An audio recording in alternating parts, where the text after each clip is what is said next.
Yeah, it's your boy Maserati, man, aka 50 States. Bow! Yeah. Nowadays, you gotta watch out who you be around. Your best friend will set you up, man, these niggas clowns. Nowadays, you gotta watch out who you be around. Your best friend will set you up, man, these niggas clowns. Bitch made a deal with the Commonwealth. It didn't even really care about her fucking health. How you snitched on a fucking plug, man? And all I did was show love, use a dub, man. Expensive cars, expensive jewelry, man, I had you lit. While you was on back page trying to get a trick. Before I came down this bitch, you was fucking crying. Talking about you lost your job and about to lose your car. Then had the nerves to get mad up in that hotel. Cause I fell asleep in that other bitch pussy, oh well. 6'9", Billy Otto, y'all gon' get them shells. I sold my soul to the devil, I'm gon' burn in hell. Nowadays you gotta watch out who you be around. Your best friend will set you up, man, these niggas clowns. Nowadays you gotta watch out who you be around. Your best friend will set you up, man, these niggas clowns. Oh yeah, karma is a bitch, that's why I married her. I keep that bitch.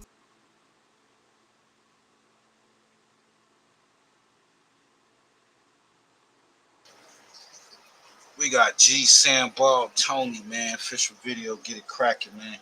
Make sure y'all tap in. Y'all know what it is. Like, comment, subscribe. Subscribe to all the channels. I cut on good music when we go to spin. Hold up, Carter, you caught that? JD with the flex. I got so much shit on my mind, I'm taking my time and I losing my mental. My young buddy eating up them bitches for fun. And we all did dirt, so don't call them simmer. Right now, I'm drowning in thoughts, my dog went to court. I hope that he won't. I'm 7.62s, get to flipping like Tone. I hang out the window and make Tone and Hawk. I cut on good music when we go to spin, cause I like to get in my mood. And that boy Pop Yerks when he go to spin, cause he gotta make himself do. I done hit niggas up, now I'm living through music. He ain't heard me say shit that I ain't do. I'm almost spinning. And I got some shit in the good I've been waiting to use. More than 3 bitches, they all confused. I can send her and she'll get you wet like a pool. She get fuck off, but she know in my book is cool. I'm a dog and push. She know on the real spinners. And they bout to go meet the new manners. They run the Glock in the school. Wish they would listen to rules. So I got some lessons to lose. Woods rain gripping, Draco's ripping.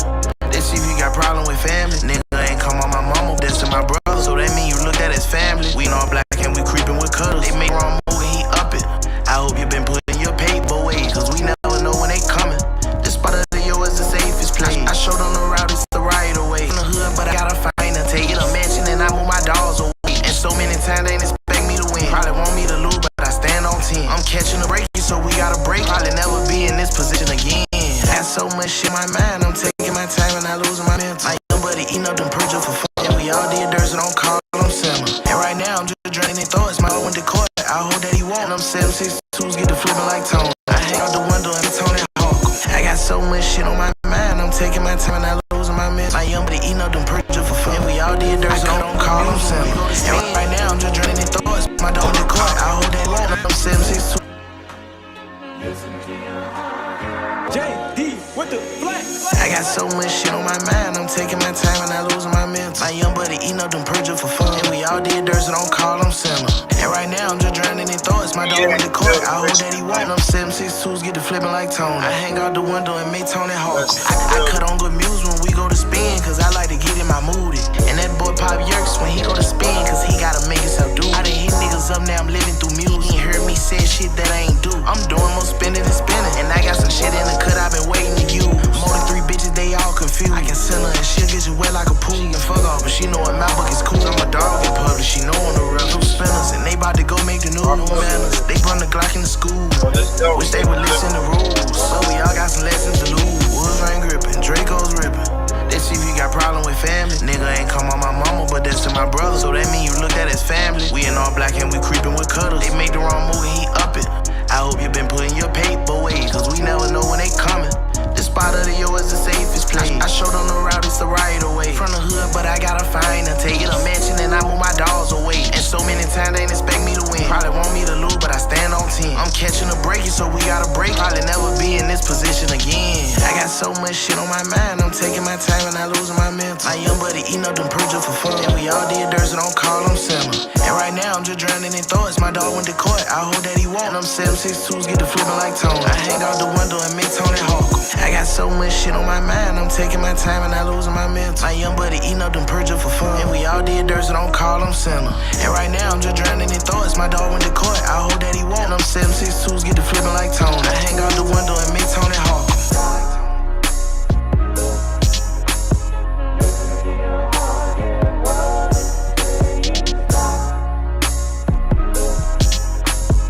Oh, hold on. It's your boy Young and Hefe. Don't care about That number shit what hard, the check bro. say. Hey, play that K-Run jump. About By and the half same guy? yeah, and half it. They can't run jump. There's a lot of little boys out here talking Don't get to that talk, but ain't spinning and walking that walk. 5 bills to get you whacked, 50 shots up in the smack, face shots to make the news. We just step when they relax. Group chats to get you tapped. Forehead up in my lap. When they pump, we run it back. Tell my youngin' cut no slack. 5 bills to get you whacked. 50. Hey, fam. Yeah. I realized something too, fam. What's up? That day that nigga King Pill dropped that motherfucking depression jump. Yeah. That nigga and then look, that nigga and Hefe goddamn King Pill dropped the depression jump. The nigga and Hefe dropped the Can't Run jump. I said, man, these niggas is funny, bro. these niggas know what the fuck they and say, yeah, nigga, you think you high? Watch this, nigga. Watch what I drop, nigga. Yeah.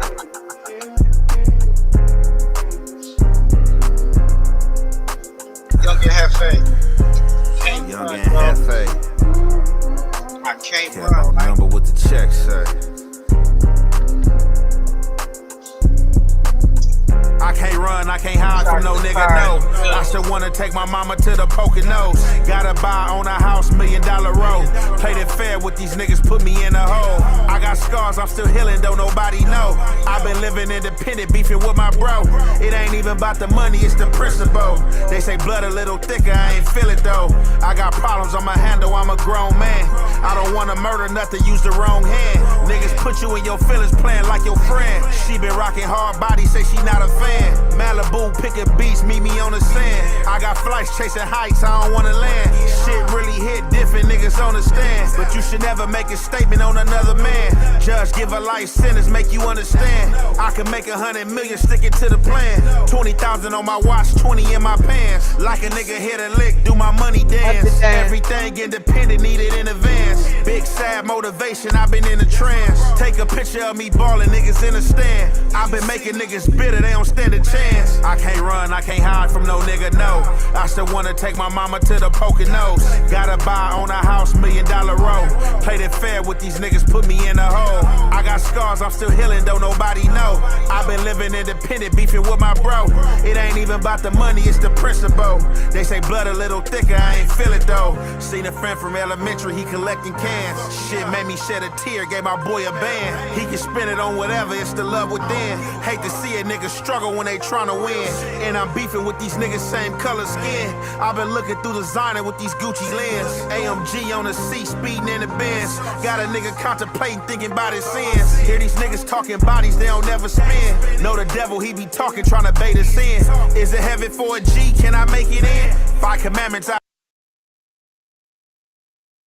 you hear that right there? If you're a rap, if you're an artist, if you're a lyricist, you can tell. Listen. Talking bodies, they don't never spin. Know the I've been looking through designer with these Gucci lens. AMG on the seat, speeding in the Benz. Got a nigga contemplating, thinking about his sins. Hear these niggas talking bodies, they don't never spin. Know the devil, he be talking, trying to bait us in. Is it heaven for a G? Can I make it in? 5 commandments out of 10 made me wanna cleanse. Never. So let your boy Young Hefe do his thing, cause if niggas saying that he, you know, he getting played, that maybe he got a plan. I'm gonna fuck with the palm color the guy as long as I can and get as much cheddar as I can out this nigga. I know what game he running, you know what I'm saying? Smoke a op pack, niggas follow trends. Smoking Kush on Catalina, cargo with the van. Thinking money, feeling peace, and I ain't never ran. Now it's all about the stacks, gotta get these bands. I can't run, I let nigga contemplate. Niggas struggle when they tryna money, it's the principle.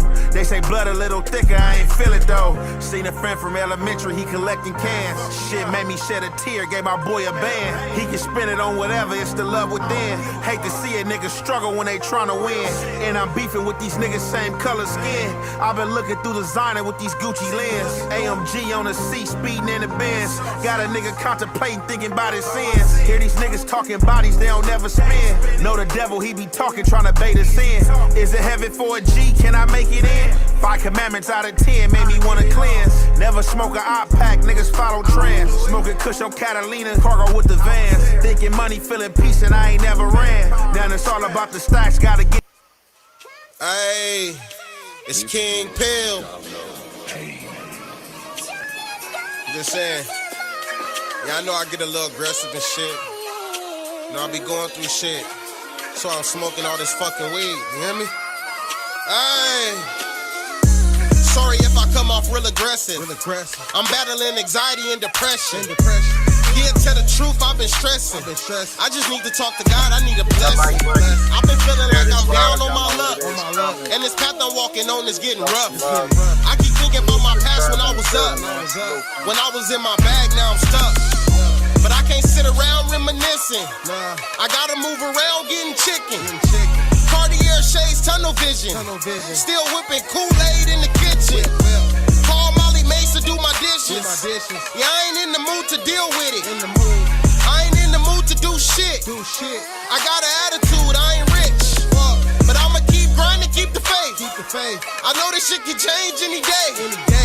Boy, I can't wait to throw this shit up in their face. Hey, sorry if I come off real aggressive. I'm battling anxiety and depression. Yeah, tell the truth, I've been stressing. I just need to talk to God, I need a blessing. I've been feeling like I'm down on my luck. And this path I'm walking on is getting rough. I keep thinking about my past when I was up. When I was in my bag, now I'm stuck. Fuck.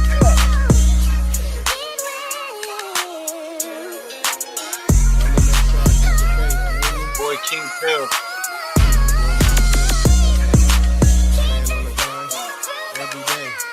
Let's get started, man. Going on the motherfucking internet, talking about me.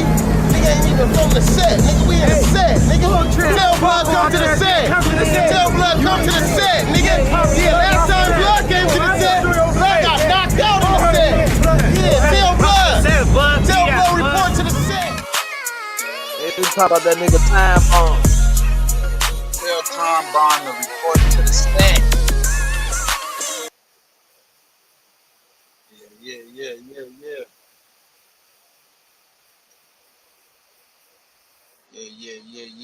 Yeah.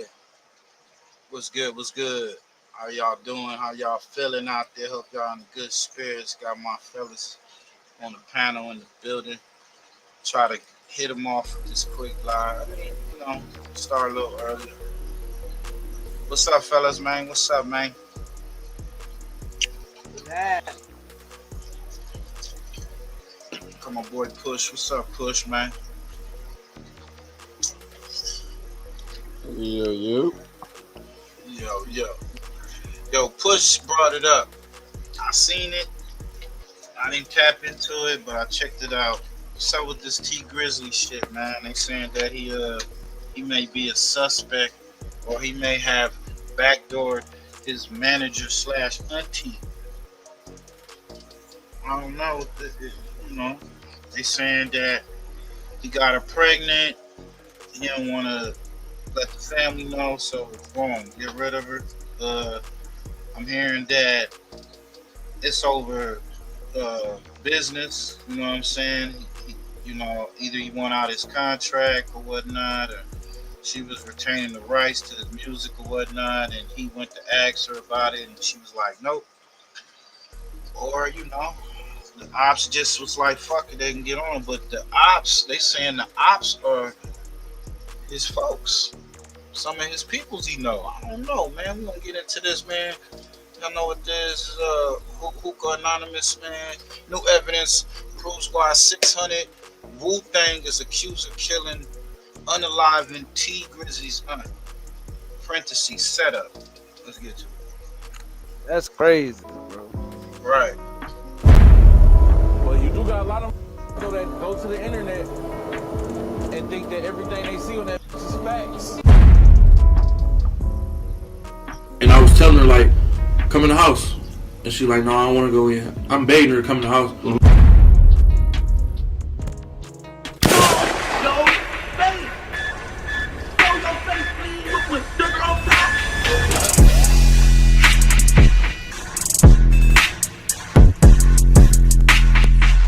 Y'all go check out Anonymous. Hey, what's up, y'all? Y'all know my slogan. I don't know it all, but I know what I've been through. Now, before we get into this video, make sure you check us out on Patreon at www.patreon.com/hookah_anonymous_. You guys been telling us to create one for the longest, so we recently created a community where we will upload videos that we can't share on YouTube due to their guidelines. We'll also be dropping the latest T there first, behind the scenes information that you wouldn't find anywhere else on our socials. So make sure you become a member, and after you do that, head over to our official Instagram page at hookah_anonymous_ and follow us there. Now, without further ado, let's get into what you guys came here to see. Now, things done got 10 times worse for T Grizzly, and it's looking like he better consider pulling a little Dirk move and see if he can get into Dubai before it's too late. Now, T Grizzly may have dug a hole for himself now that 600 Wu-Tang trial is underway, and evidence in regards to what the police are saying happened are being revealed. And y'all, this is why I'm gonna continue to say this: keep street business off the internet, because now T Grizzly's own words are coming back to bite him, and it isn't anybody's fault except for his own.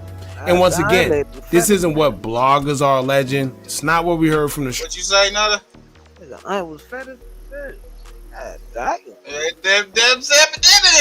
Yeah, she was. I ain't gonna lie. Rest in peace, my sister. Yeah, she was.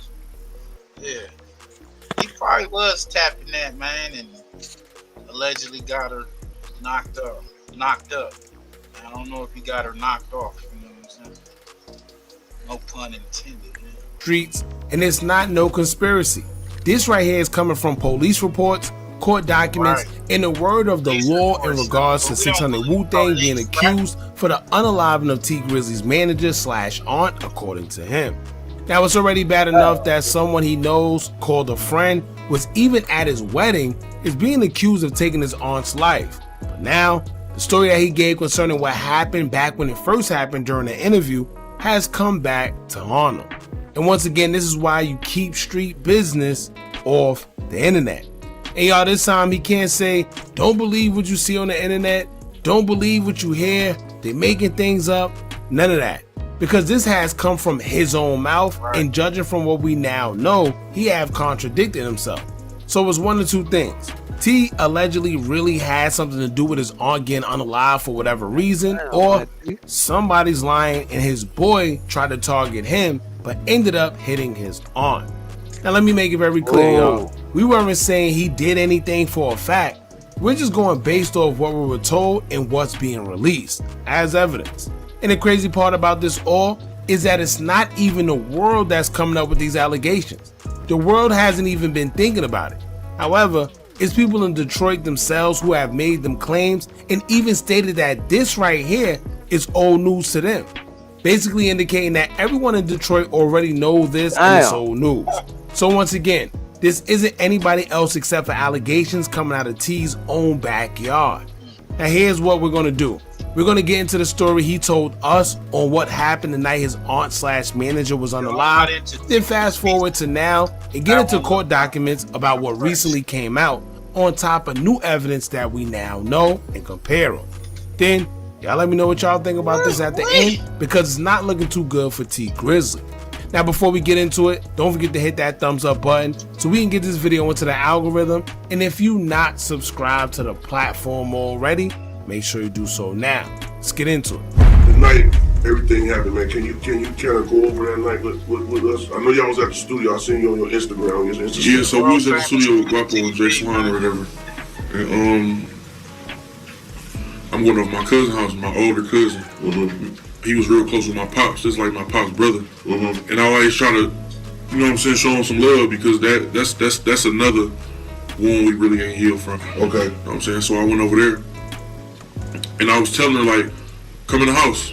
And she like, no, I don't want to go in. I'm begging her to come in the house. You know what I'm saying? Like, certain areas, you just can't, you gotta move right. Right. You know what I'm saying? It ain't about where you at. I could go anywhere I want to. Right. But I gotta move right. Right. You know what I'm saying?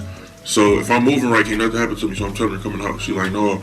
Because JB was kind of like funny acting about dirty houses. And stuff like that. The house wasn't even dirty, but to her, she just a clean, real clean person. She's like, no, I don't want to go in them people's house. I don't want to sit on their furniture and all that stuff. I'm like, all right, I'll be right back. So I'm knocking on the door. My people's taking so long to come to the door. You know what I'm saying? And they finally come to the door. As soon as I see her, as soon as I see my auntie, she got to open the door. I hear a whole bunch of shots going on. You know what I'm saying? Behind me, I hear a whole bunch of shots going on.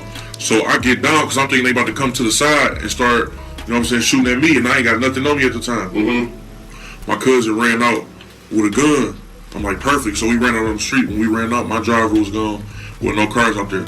I'm like, she was in the. So what was the vehicle? She was in the car. Like yeah, she was in the car. She was in the car. Okay. She was in the car on the street. So my cousin ran out with the gun or whatever, and we ran out in the front to see what's going on and to, if somebody up on us, we gonna get them off us. So once we got outside, once we got in the front where they was at, my driver gone. There's no cars out here. Okay, wait. Let me ask you. So was you had to enter through the back door or something? Yeah, I was side door. Okay. I get you. Okay. But basically, I don't even know what's going on at this point. Okay. So we in the front, I look in the street. I don't see no glass in the street, so I'm like, oh, they straight. You know what I'm saying? That's probably some. I didn't even think this had nothing to do with us. Okay. You feel me? Right. But my cousin still came out there with the gun though. So I was cool with going out there. I'm like, I ain't see no glass in the street. I'm thinking they heard some shots and pulled off. Okay. So now I'm mad now. Like, y'all heard them shots, why would y'all leave me over here? Right. You feel me? You could at least call me and told me, like, there's too much going on over here, come on, we gone. You know what I'm saying? That my driver ended up calling me, like, and told me what happened. So basically what happened, they walked up to my door and opened my door. You know what I'm saying? Some niggas opened my door, trying to get at me. Ended up hitting her up. Would they hit her on the body? They hit her on her. He said that they went to his door, so he was in the passenger seat. And what they mistaken her for him and just shot into the car, didn't shoot the driver or nothing. Shit, that shit crazy. Yeah, he said they opened the back door? I think so. Let's play it back. Did he say the back door? Which was on the back passenger side? Maybe so. Yeah, I was side door. Okay, I get you. Okay. But basically, I don't even know what's going on at this point. Okay. So we in the front, I look in the street. I don't see no glass in the street, so I'm like, oh, they straight. You know what I'm saying? That's probably some. I didn't even think this had nothing to do with us. Okay. You feel me? Right. But my cousin still came out there with the gun though. So I was cool with going out there. I'm like, I ain't see no glass in the street. I'm thinking they heard some shots and pulled off. So now I'm mad now. Like, y'all heard them shots, why would y'all leave me over here? Right. You feel me? You could at least call me and told me, like, there's too much going on over here, come on, we gone. You know what I'm saying? That my driver ended up calling me, like, and told me what happened. So basically what happened, they walked up to my door and opened my door. You know what I'm saying? Some niggas opened my door, trying to get at me. Ended up hitting her up. Would they hit her on the body? They hit her on her side and in her arm. She didn't get hit in her head or her face, and just all on her side. You feel me? How many on times? The side where her heart at. Oh yeah. Yeah, on the side like where her heart at too. So that's.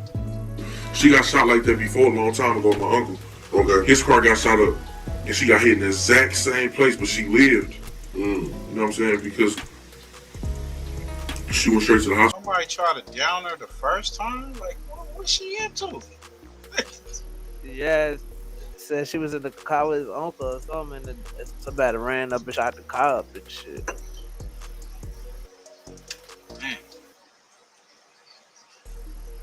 Hospital. Okay. My uncle drove straight to the hospital as soon as it happened.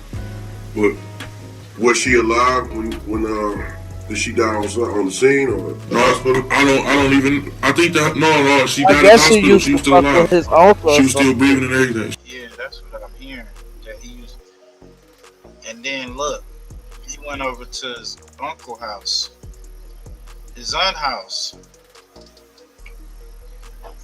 And she didn't want to go up in there because she said it was dirty. Yeah. Could it be another reason why she didn't want to go up in there? You know what I'm saying? Like, shit. You about to go meet her estranged or ex-husband or whatever, his uncle. If that was his uncle and aunt house, his uncle and his other auntie. Because he said that yeah. But they said that she's not, that's like a play auntie or whatever. That's where he getting all this pregnant shit. Like he smashed his auntie, which was really a play auntie, manager / I mean, she do got pressure on herself. I mean, I don't know, you know. But I'm hearing it's over contractual things too. Oh, shit sound weird though. She called me. She called. No, Wu-Tang is 600. Wu-Tang is his partner, right? One of his friends. I know he fuck with Buka, and Buka from 600. Right. See, that 600 shit, but at the same time, that 600 shit so confusing because some of them niggas don't fuck with each other. Like some of them niggas don't fuck with Buka. You know what I mean? So I don't know. That shit's crazy though. But the nigga from I was trying to talk to her right here. This show. Oh, that's just like with the Gumby, OG Gumby and Young Hawk. They both from Hoover, but they from different sets or whatever. They going back and forth. You know, I don't know. This is wild. This is a wild one though. What she was saying? Oh, she couldn't really form no words. So now that you heard his side of the story and what happened, let's go over a few things that don't really make sense according to what we know now. One, he said it was a crazy neighborhood and basically she knows that because she's from Detroit too. And it was approximately 9 p.m. when everything happened, which means it was dark outside. I ain't mean to tell me a female who knows she's in a crazy neighborhood with a celebrity from Detroit rather sit in a car like a sitting duck in a nice vehicle outside while it's dark and wait for you. But then he said she didn't want to go inside. And if she didn't want to go inside, what was the sense in her coming with you in the first place, knowing where y'all was going? Or as a man, you wasn't supposed to let her sit out there by herself with whoever it was, knowing the possibility that anything could have happened in that crazy neighborhood while it was dark. Now too, the part that I don't get is, he says they opened his door thinking it was him and just started shooting, which means they knew where he was located in the car because they watched him get into the car, right? So you mean to tell me they watched you get into the car but didn't see when you got out? And they said she was shot about 6, 7, or 8 times, I believe. You mean to tell me they shot that many times into her and didn't realize she wasn't T Grizzley? Bro, none of that is convictable. But then 3. None of that is convictable, bro. All that shit is alleged shit. You don't know what the niggas was going through, if them niggas was scared. You don't know, like, niggas pacing back and forth and that nigga got out and then them niggas came back and thought he was still in the ride. There's so many elements to that shit. Well, they said she a hood bitch too. She already been shot, so she ain't afraid of the hood. I mean, I don't know. Well, they said the guy, what's his name, 600 Wu thing was waiting, allegedly waiting. He was there an hour before they pulled up. And he rented the car out of Chicago, drove from Chicago to Detroit to that location. He had his phone, so they was able to pin his phone and all that. And he had the gun that was used in the crime. So So he was waiting for an hour. They pull up. You mean to tell me you don't see this big tall nigga getting out the car and not know? I'm just saying, bro. You see how you just did? You see how you just said? You mean to tell me we don't know what? We don't This know. is what I'm saying. You don't know that perspective. Like, was a nigga head turned? Did he go take a piss? You know, you just. I'm just being. I don't know. Devil's advocate, I said, it's bro. just crazy to me. I ain't trying to stab a nigga unless it's obvious. Yeah. You know. Don't even know where the car was positioned or whatever.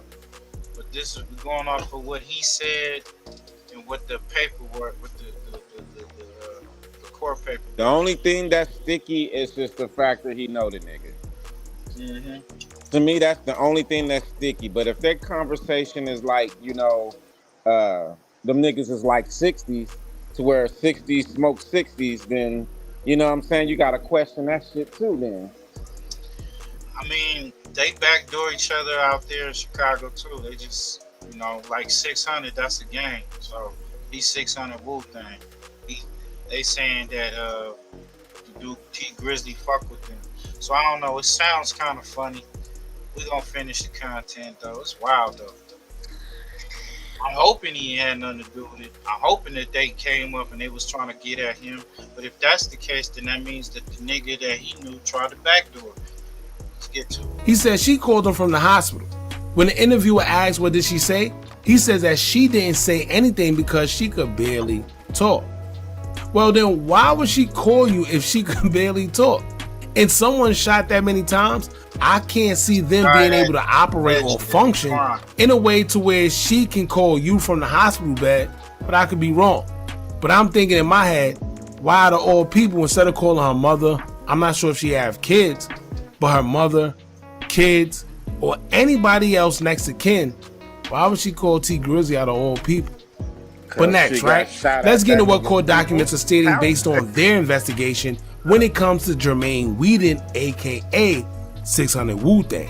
Now keep in mind, he's on trial right now as we speak, which means that Grizzly and them been had prior knowledge to him being accused of being behind her passing before it was exposed to the world. Also, that means they already presented Wu-Tang with an offer because they feel strongly that he was the suspect based on the evidence and investigation that they did. Now he decided to take it to trial, and one thing about trial, then people will always come with new evidence that you didn't even know they had against you. So why you thinking you got them beat? They just waiting for you to challenge them so they can uncover everything they have and give you more time. But at that point, it's too late for you to back out. Now, according to the evidence against 600 Wu and what they are alleging, the court documents will say, quote, a review of the CSLI revealed that Weeden's cell phone 773-710-7274 traveled into Michigan from area of Chicago on August 19th, 2019, the day before the homicide.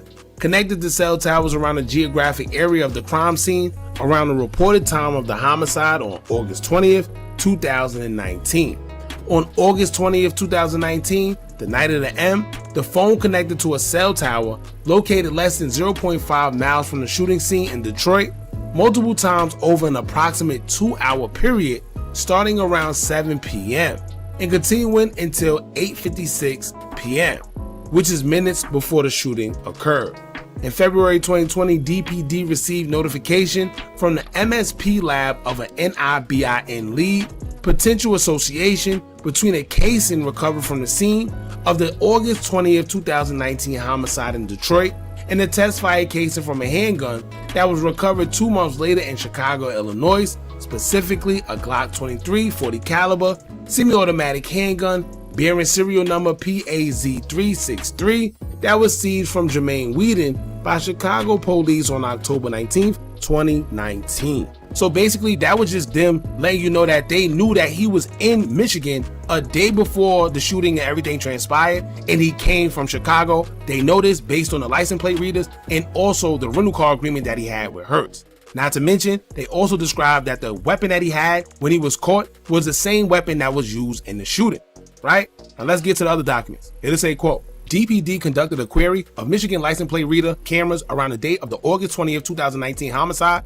for the stolen blue Nissan versus New York license plate number HRK 4937. The query revealed that an LPR in New Buffalo, Michigan captured the car traveling eastbound on I-94 on August 19, 2019 at 6:35 p.m., a day prior to the Detroit homicide. New Buffalo is just across the Michigan border from Indiana in the southwestern part of Michigan.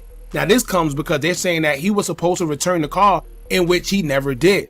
And he took it back to Chicago and was joyriding like everything was fine.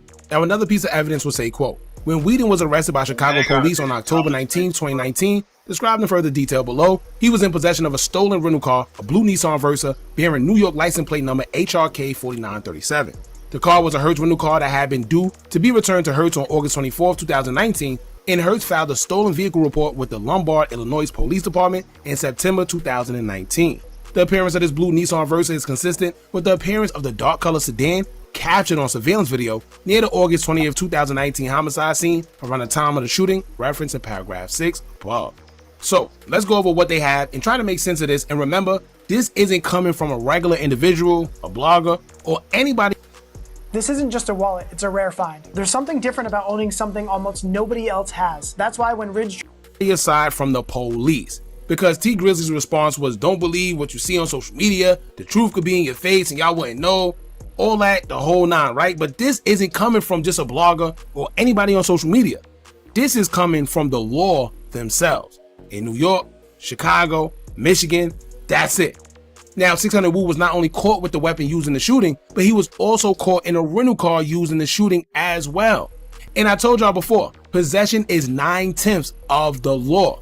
So I see a bunch of people on social media saying things like, well, maybe he got the firearm from someone. It don't mean he's the one that did it, which is still crazy to me because let's be real. How coincidental it would have to be for him to have the same exact firearm, right? But now how do you try and defend someone who not only had the same firearm, but the same rental car too? Right? What's the odds? Let me see how y'all try to defend that one. Once again, I'm not saying T Grizzly had anything to do with it or 600 Wu. What I am saying though is based on the evidence that we know given to us from the law. If it quacks like a duck, it's a duck. If it barks like a dog, it's a dog. Simple as that. Not to mention, he made one of the most rookie mistakes that any criminal can make. They said he brought his phone with him that they were pinging from nearby towers the whole time. It's to the point where they said he was at the location approximately 2 hours leading up to the shooting. Sounds pretty premeditated to me, right? Then they also pinged it from the time he was in Michigan to the time he left and returned back to Chicago, and he was caught by license plate readers. So he not only had the phone with him, but he got caught because he was also joyriding in the same car that was involved in the shooting. Come on now. Listen, I don't know about y'all, but he's gonna have to do some real explaining, either that or he might just tell. Imagine trying to convince a jury that you had the same weapon used in the unaliving of a person and the vehicle, but it just must be some coincidence because you didn't do it. Come on, man. And then the fact that he was there for 2 hours. Not clear if T Grizzly was the intended target of the attack. The rapper and his driver were not injured. Okay, yesterday we talked about the fact that I called a source in the courtroom at the trial of the man Jermaine Whedon. The killer didn't even shoot the driver either. He left the driver. He just went in and shot, allegedly, he shot her thinking that was T Grizzly, but didn't shoot the driver. Wow. It was on first degree, being tried first degree homicide for the taking out JB, the aunt slash manager of Detroit rapper T Grizzly. Look, bro, they said that we gonna get into it, but they said that T Grizzly went to her to try to get, his rights or whatever with his music. So I don't know. Niggas do I've heard worse, so I don't know. If she a cold ass female, she was trying to steal his shit, she might have to get shot. I don't know. That's what I'm saying. That's some bold ass. Some more information. So that's some bold shit to try to steal a street nigga shit. That's what I'm hearing, bro. Sometimes, bro, that ink pen will get you killed. Right.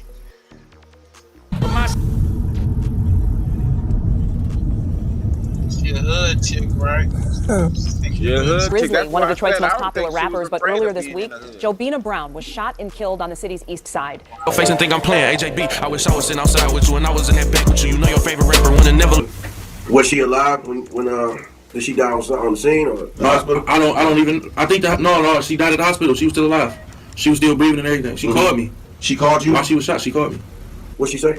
I was trying to talk to her. I didn't hear what she was saying. Oh, she couldn't really form no words. If I'm Detroit's very own T Grizzly, I'm keeping a low profile. After this video, you might hear a lot of what ifs. Maybe a few people even saying, nowadays when these rappers get married, they in some shit. Cause truth be told, as our older generation would say, what's done in the dark will come to the light. Now a lot of folks might not remember this, but about 7 years ago, T Grizzly lost someone publicly referred to as his aunt. And whether she was blood or not, that's still up for debate. But some say it was through marriage. But what we do know is that she was tragically gunned down while riding in the Uber. And by some twist of fate, T Grizzly had gotten out the same car just minutes before the shots had rang out. Now at the time, everything seemed off, but nobody had real answers. Then about 2 months later, a man allegedly tied to one of T Grizzly's groomsmen, a man connected to Lil Durk, someone tied to him from his same neighborhood in Chicago, Illinois, which we'll later discuss, was arrested in connection with her murder. Since then, the case been cold in many people's eyes. And yet, Detroit police still have an open $2,500 reward for more information. And that alone tells you everything ain't fully closed on this. But what if I told you that was just the surface? Because what I found out while digging into this court transcripts and trial updates and federal paperwork, found me get deeper. Way deeper than what people may expect. Pause. Now there, as of now, has been whispers that she might have been pregnant, allegedly, by T Grizzly. And that wasn't even his blood aunt. But all that is he say, she say to this point. Because still, Grizzly called her his aunt.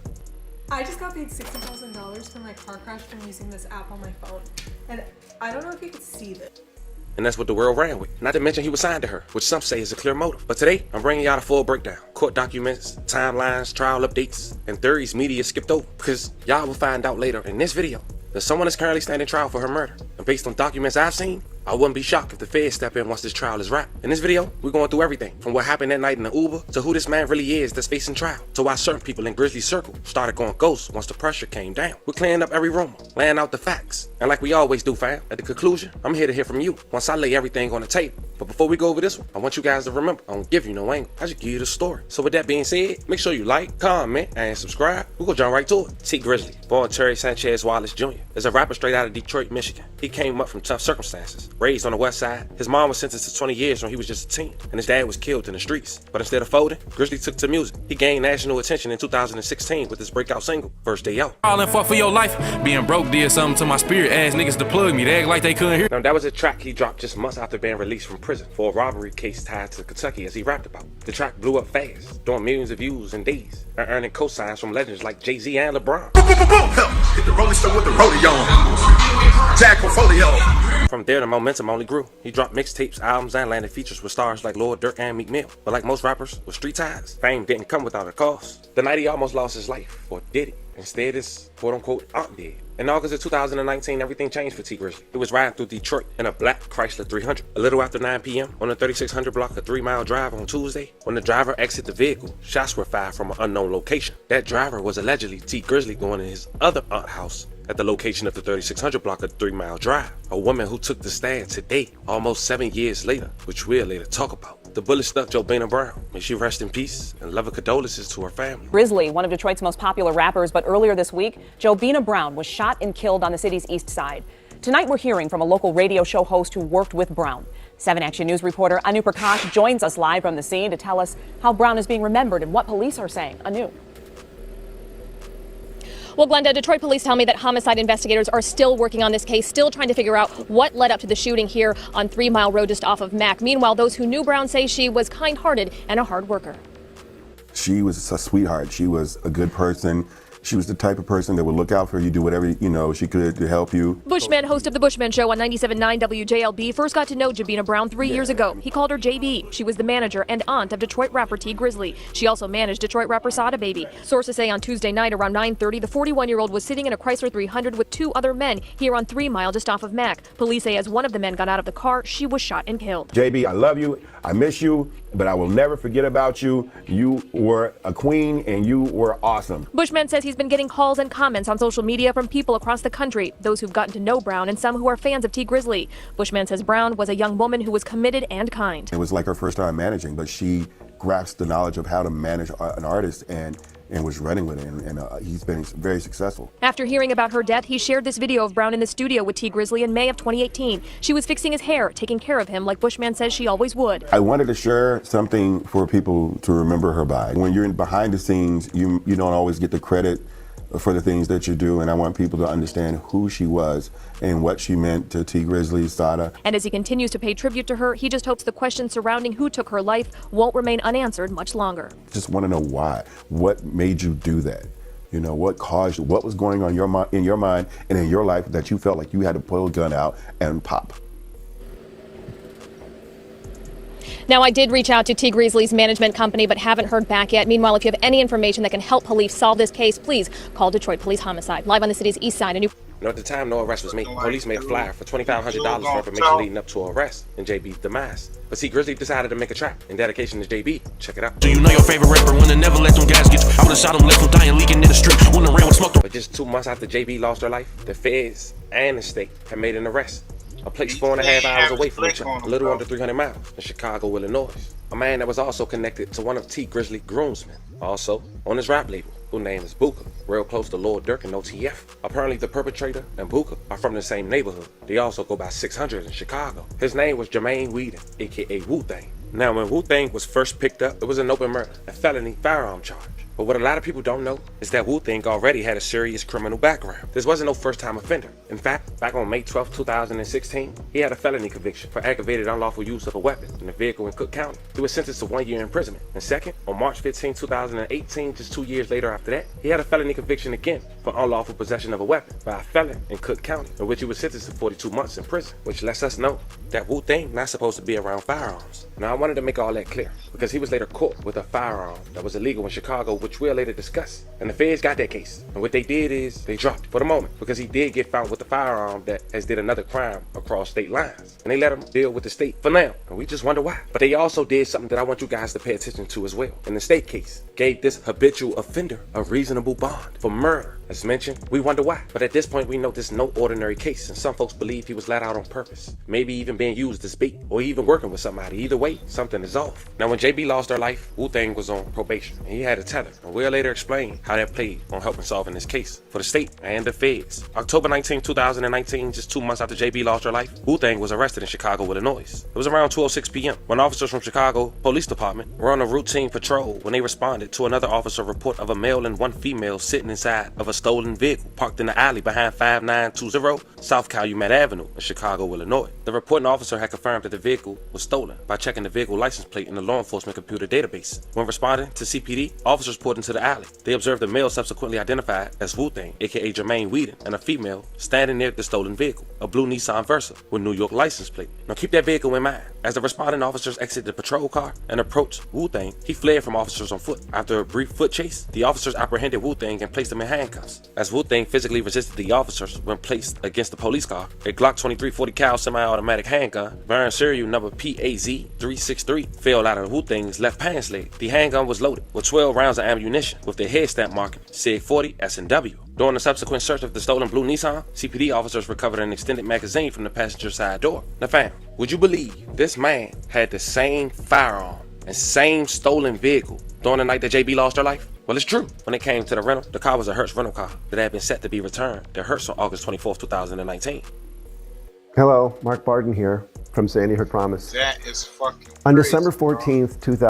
Hertz filed a stolen police report in September of 2019. The following year, February of 2020, DPD received notification from the MSP lab where they test the firearms, the ballistics. They confirmed that that firearm that Wu-Tang was caught with in Chicago was the same firearm used to take the life of JB. May she rest in peace. Now at this point, fam, I know a lot going through your head, but at least for the moment, Wu-Tang gets arrested. And the following year, as mentioned, police, at least the feds stepped in, but they was already in, but they gave him one count of a firearm taken in from state lines, and they end up dismissing that case in 2021, letting him take on the challenge for the state for now. And after being arrested for over 5 years, the state gave him a $75,000 10% cash bond on the tether, in which he paid. But that was crazy, because as mentioned, he was arrested for all that time, and his trial was coming up. But the world didn't know. Now Wu-Tang will only be out for just 3 months before starting trial just this past Monday, July 14, 2025. And while the feds keep a close eye, and for some reason, when this case has started back up for trial, they released a $2,500 reward again, as if the guy they caught with all this evidence isn't enough, or not the sole person responsible.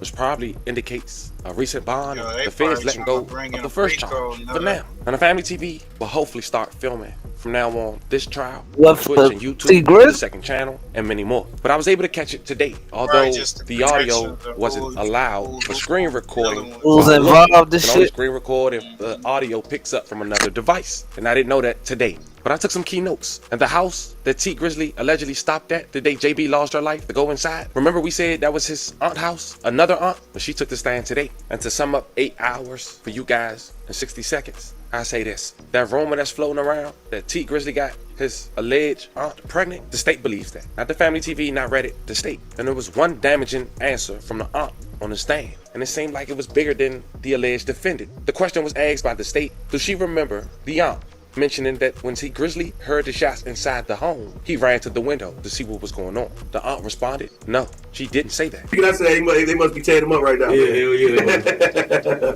All good, man. So tonight, everything happened, man. Can you kind of go over that night with us? I know y'all was at the studio. I seen you on your Instagram. Yeah, so we was at the studio with Guapo and Jay Swan or whatever. And I'm going over my cousin's house, my older cousin. He was real close with my pops, just like my pop's brother. And I always try to, you know what I'm saying, show him some love because that's another wound we really ain't healed from. Okay. You know what I'm saying? So I went over there and I was telling her, like, come in the house.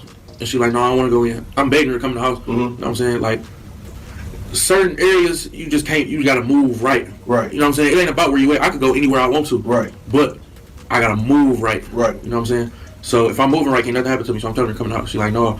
Because JB was kind of like funny acting about dirty houses and stuff like that. The house wasn't even dirty, but to her, she's just a clean, real clean person. She's like, no, I don't want to go in them people's house. I don't want to sit on their furniture and all that stuff. I'm like, all right, I'll be right back. So I'm knocking on the door. My people's taking so long to come to the door. You know what I'm saying? And they finally come to the door. As soon as I see her, as soon as I see my auntie, she about to open the door. I hear a whole bunch of shots going off. You know what I'm saying? Behind me. I hear a whole bunch of shots going off. So I get down because I'm thinking they about to come to the side and start, you know what I'm saying, shooting at me, and I ain't got nothing on me at the time. My cousin ran out with a gun. I'm like, perfect. So we ran out on the street. When we ran out, my driver was gone with no cars out there. I'm like, She was in the, so what was the vehicle? She was in the car? Like, she was in the car. Okay. She was in the car on the street. So my cousin ran out with the gun or whatever. And we ran out in the front to see what's going on. And to, if somebody up on us, we gonna get them off us. So once we got outside, once we got in the front where they was at, my driver gone. There's no cars out here. Okay, wait, let me ask you. So, you had to enter to the back door or something? Yeah, I was okay. Side door. Okay, I get you. Okay. But basically, I don't even know what's going on at this point. Okay. So we in the front, I look in the street. I don't see no glass in the street. So I'm like, oh, they straight. You know what I'm saying? That's probably some, I didn't even think this had nothing to do with us. Okay. You feel me? Right. But my cousin still came out there with a gun though. So I was cool with going out there. I'm like, I ain't see no glass in the street. I'm thinking they heard some shots and pulled off. Okay. So now I'm mad now. Like, y'all heard them shots, why would y'all leave me over here? Right. You feel me? You could at least call me and told me, like, it's too much going on over here. Come on, we gone. You know what I'm saying? To my driver ended up calling me, like, and told me what happened. So basically what happened, they walked up to my door and opened my door. You know what I'm saying? Some niggas opened my door trying to get at me. Ended up hitting her up. Where'd they hit her on the body? They hit her on her side and her arm. She didn't get hit her face, and just all on her side. You feel me? How many times? That's crazy, dog. Yeah, so I don't know, man. We're gonna keep y'all updated. What y'all think, man? I hope you ain't had nothing to do with that. But that is some cold ass shit. What's y'all thoughts, fellas? Any thoughts on that? Nigga had a sloppy hitman if that was the case. Man. That's the sloppiest hitman ever. He had a rental car that he stole. Somebody had to check that car out. Rental car stolen, still got the gun, hanging out with bitches. Yeah. Hey, speaking of hanging out with broads, and Rich Trapper get caught out here, caught out in the murder at a blood Pyru party or a blood pool party out in they spelled it wrong, but they meant to say Moreno Valley, and then get pressed by some bloods. I guess he was claiming he was from Rolling 60s or something. Whatever. I don't know. They said he bumped into somebody and nigga didn't like it.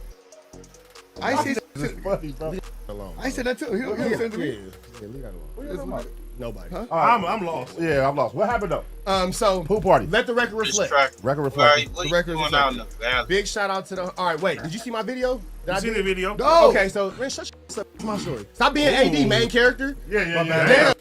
Yeah, now you ain't getting no money. AD. Give me some of yours. So you see my video, right? I didn't mention no names, I didn't mention no hoods, and not even mention where we was at. It was a very generally broad story. Fair to say? Fair to say.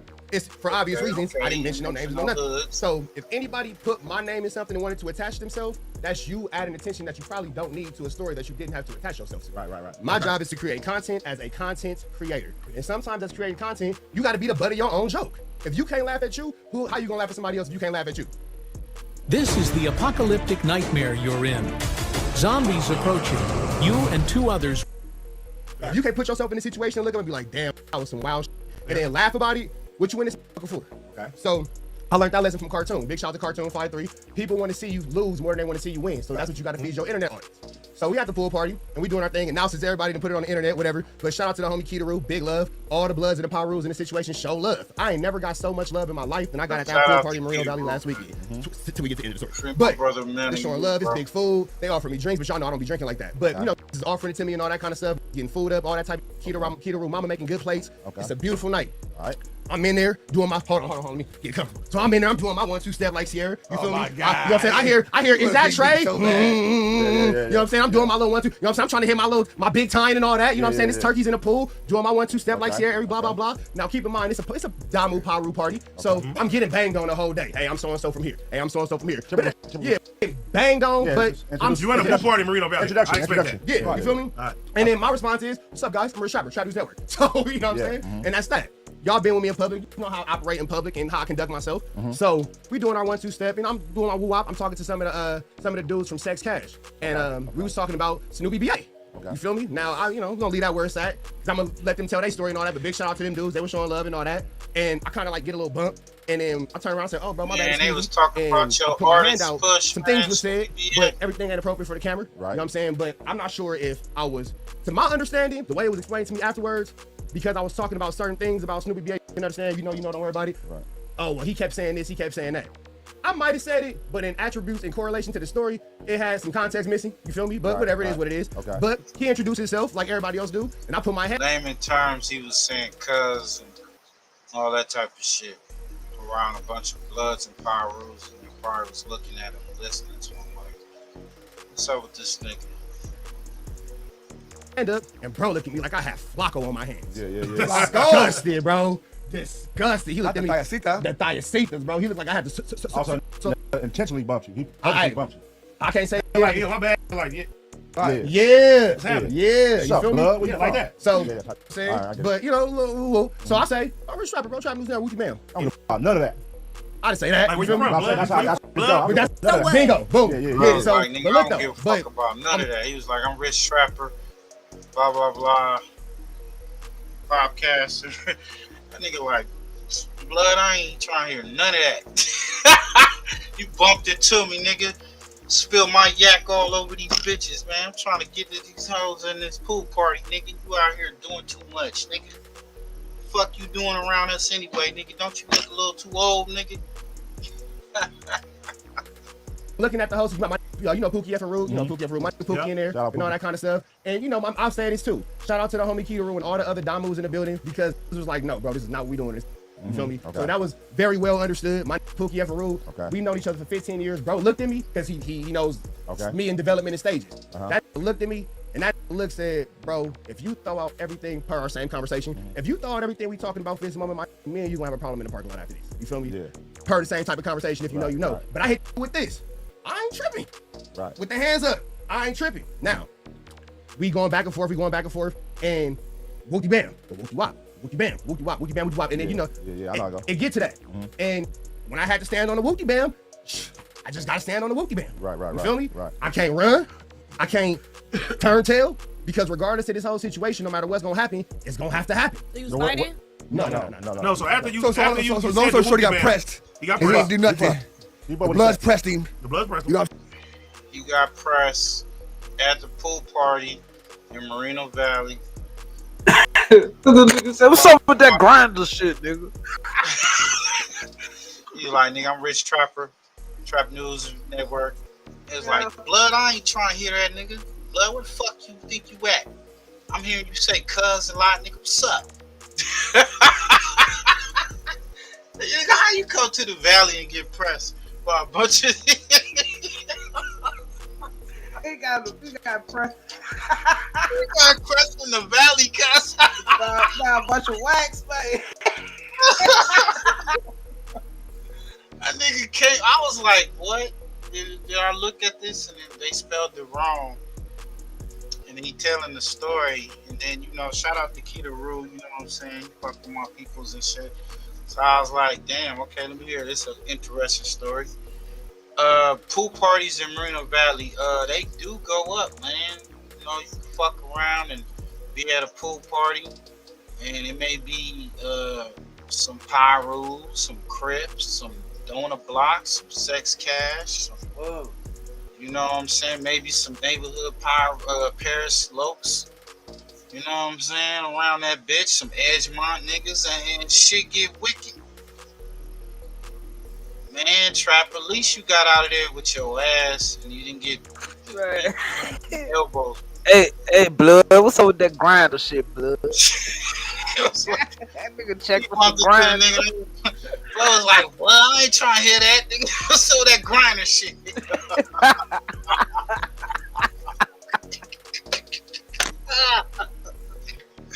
Oh shit! Saying he had to wop, you know what I'm saying? He got pressed like a. Hold on. You're lying. You got pressed like some slack to the You're cleaners. You're lying. You got pressed like some slack to the cleaners. No, I'm saying LA weirdo. Don't put that narrative out. Hold on. Hey, I ain't even gotta hear no more. We'll get to it.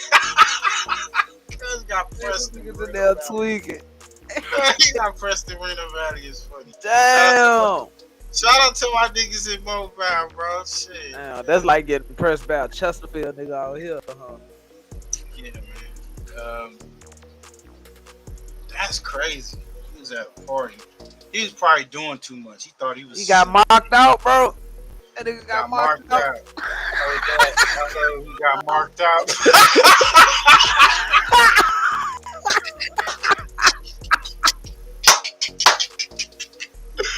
Yo, and that's shout out, like I said, shout out to Keita Rule. So I can imagine.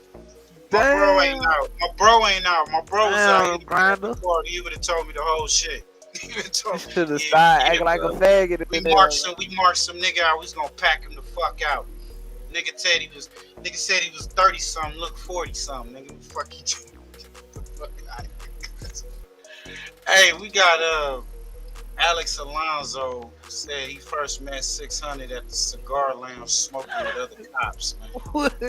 They said that nigga 600 was smoking with cricket police all the time. The day I met 600, I walked into a cigar lounge full of police officers, and he is sitting there amongst about 4 or 5 other police officers smoking cigars with the pigs. Now you may ask, well, Alex Alonso, what was you doing walking into a room of police officers? Well, on that day, I was interviewing a corrupt cop. He didn't even get pressed in the city. He got, because when I heard the story, I thought it was Inglewood. They was saying, oh, he got pressed in Inglewood. I was like, shit, nigga, I can imagine, nigga. And the way that I heard the story was Rich Trapper went and his homie, Dreadlock homie, went to Inglewood pool party and got pressed by some bloods, a Damu, right? And he was claiming 60. And I was like, yo, he out there claiming 60? Why the fuck would he do that? And so I guess he tell a real story, and he didn't get pressed in Inglewood. He got pressed way out in the valley, you know what I'm saying, the suburbs, Moreno Valley, bro. Shout out to Mobile, lived out there, you know what I'm saying. We you know what I'm saying, we in the Inland Empire. Y'all don't need to know exactly where a nigga at, but I mean, that's just funny though. But don't sleep on Mobile, because when I first went out there, one of the homies that was from 1200, he was like, some dudes from LA came out there and got smoked out in the Bannon area. Like, you know, they was coming out there. Bro, you know niggas ain't taking no chances with no LA niggas out there. Yeah, I don't need to say the hood name, but some hood niggas from out there came out there and they started. I guess they was thinking that these niggas was valley niggas. They wasn't gonna do nothing, and they left the niggas stinking. And one incident, a nigga got left on the freeway in the trunk stinking. And this was around 91, 92. So, yeah. So it's just still funny to hear that Rich Trapper got pressed in Marine Valley. It's still funny to me. Niggas got old Rich Trapper ass. That's like getting pressed in Albuquerque, nigga. Stop it. Yo, it's first. Yo, now if you would have said, yeah, I got pressed in San Bernardino, nigga, I was at a pool party in San Bernardino, nigga, them niggas got up on me, I'd have been like, damn, nigga, shit. Or he got pressed in Moreno Valley, what was the party at? Was the pool? It sure wasn't in Edgemont. Because them niggas ain't got no pools in their backyards and this shit. You know what I'm saying? So it had to be somewhere. Push, help me. It had to be somewhere over there around Canyon Springs area, up the hillway. That's where the niggas who got pools in their backyard. God damn. Don't sleep on these valley niggas. Don't sleep on them. They'll fuck you up, nigga. First meeting 600 in the cigar lounge, smoking with other cops. What's up? From New York City that was here in LA. I was interviewing this cop. He took an Uber to this very studio. After the interview was over, he says, can you drop me off? I said, where do you want me to drop you off at? He said, at the cigar lounge in downtown LA. I said, no problem. That ain't far. You gave me a dope interview. No problem. So I pull up, and I pull up right in front. There's parking right in front, and I walk in with him just to be cordial. And he's hanging out with a gang of off-duty police officers and corrupt cops, bro. That was the first day I met 600. Lounge, right? That had to be almost 2 years ago. What type of rolling 60 hang out with cigar police lounge, officers and corrupt cops, bro? That was 060. Yeah. He had the blue rag on his head. You a buster. You a buster. Pass the cigar. I need to cut my cigar, nigga. Give me my cigar cut. 060. This a good one right here. Yeah, he was saying, yeah, this is a good one right here. We get the Cuban. Yeah, man, my boy just deported him here, straight here. Got him up in his. That was the first day I met 600. That had to be almost 2 years ago. What type of rolling 60 hang out with a bunch of corrupt cops and off-duty police officers at a cigar lounge? Bro.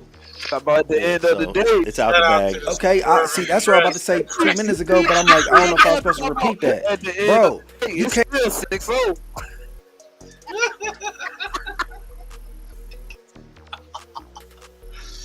Yo, shout out to the suburbians that press. Nah, nigga, you officially 5-0 right now, nigga. Who the fuck you talking about? Can't be a Kung Fu Panda all the time. Hey, I know he was thinking about using because he does martial arts. Would have stuffed his ass out of that. He would have in karate stance, homie. Good. He probably would have got the first few Dom moves that would have ran up on him. He probably got with him. But the rest of them niggas, man, they would have beat his ass, threw him in the pool and shit. The bras probably would have stomped on this shit. You know what I'm saying? Come on, that's funny. Ain't say nothing. Whack, what are you saying about your son hanging out with the police smoking cigars? Right. People gotta hold people accountable around here, bro. To me, what was crazy, 600 being there I was like, okay, this is weird. But what was really weird was that the cop that I took there was a convicted criminal, corrupt cop, and the cops that were there were on duty like real cops, working cops. And I just thought, this is weird. I didn't know that corrupt cops still maintain relationships with working cops. I thought you got ostracized. Right. You went to prison. You were deemed no good. You know, just like a snitch would be ostracized from the hood. Right. But he's sitting there with all these other. The snitch will hang around other snitches, and that's what y'all seeing. Whack is Police a hang rat. with police. Like, Right. oh, hold on. Whack is a rat, so he gonna hang around other rats and informants. That's just how it is. That's why they call the Rat Pack. So corrupt cops, even though they corrupted, they still got people, homies that's corrupt, that's cops that's still on the force. Reggie White said it himself. If they wasn't corrupt cops being corrupt to police officers, that's why they're still good. Yeah. They was being corrupt to the public and To got the public, fucked up. not to the cop. Yeah, so that's it. Long as you don't break the what is it, the code blue or the blue code or whatever they come under, you know what I'm saying? You didn't tell on none of your fellow cop homies. So he's still good. He's still good in the hood, and I think 600 is like a prospect. You know what I'm saying? He wants to be a full-fledged. That nigga 600 was on a ride along, nigga. What are you talking about?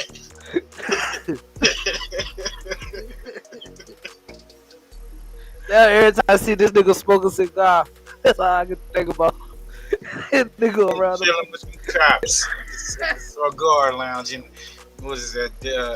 Hollywood or Beverly Hills, man. What's wrong with you? Cops, and then there's a cop from the airport police that says, "Hey, did you go to John Burroughs?"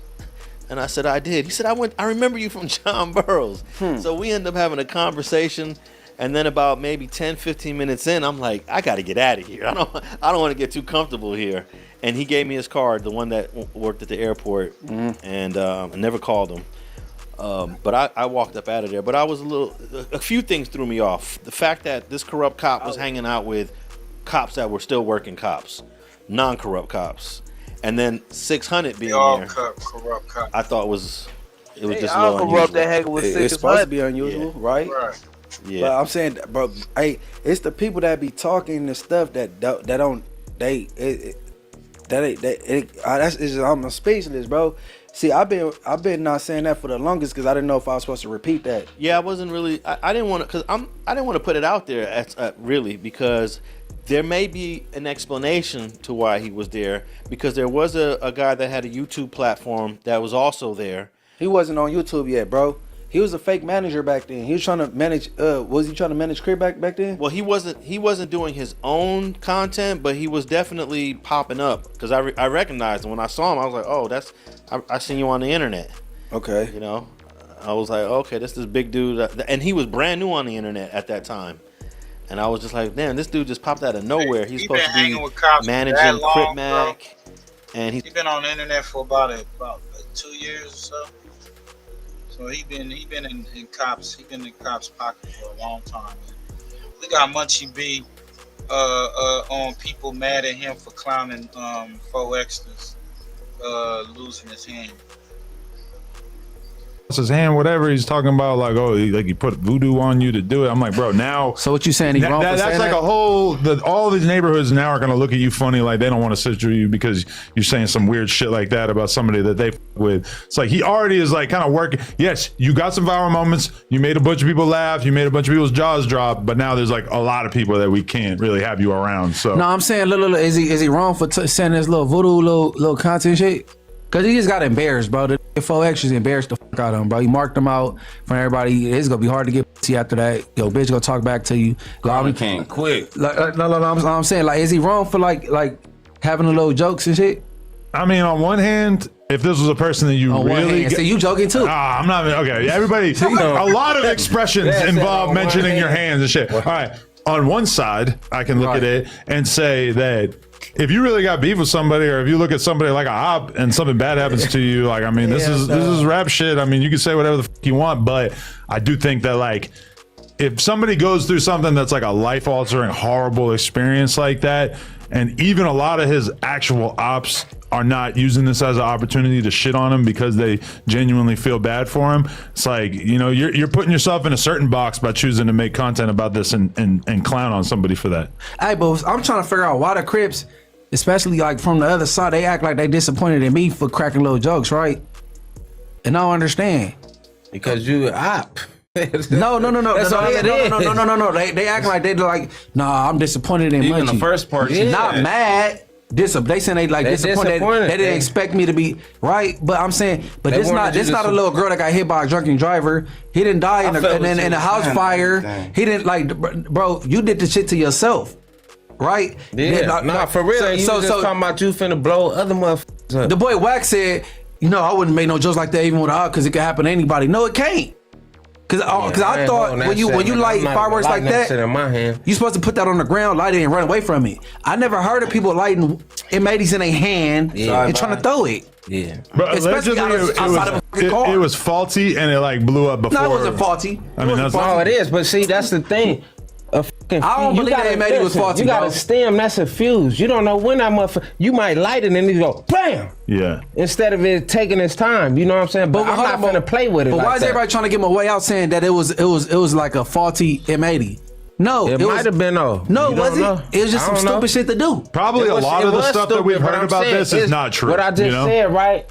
You don't know. How the can you trust this shit that you got from way over here? Yeah. This shit you don't even know about. So if you light the motherfucker and the fuse just go straight to the thing, bam, it's gonna blow up. Or it might take a long time. But I'm not finna risk it. Me personally, I'm not finna risk this shit. That motherfucker right there, I'm gonna watch somebody else do it. Yeah.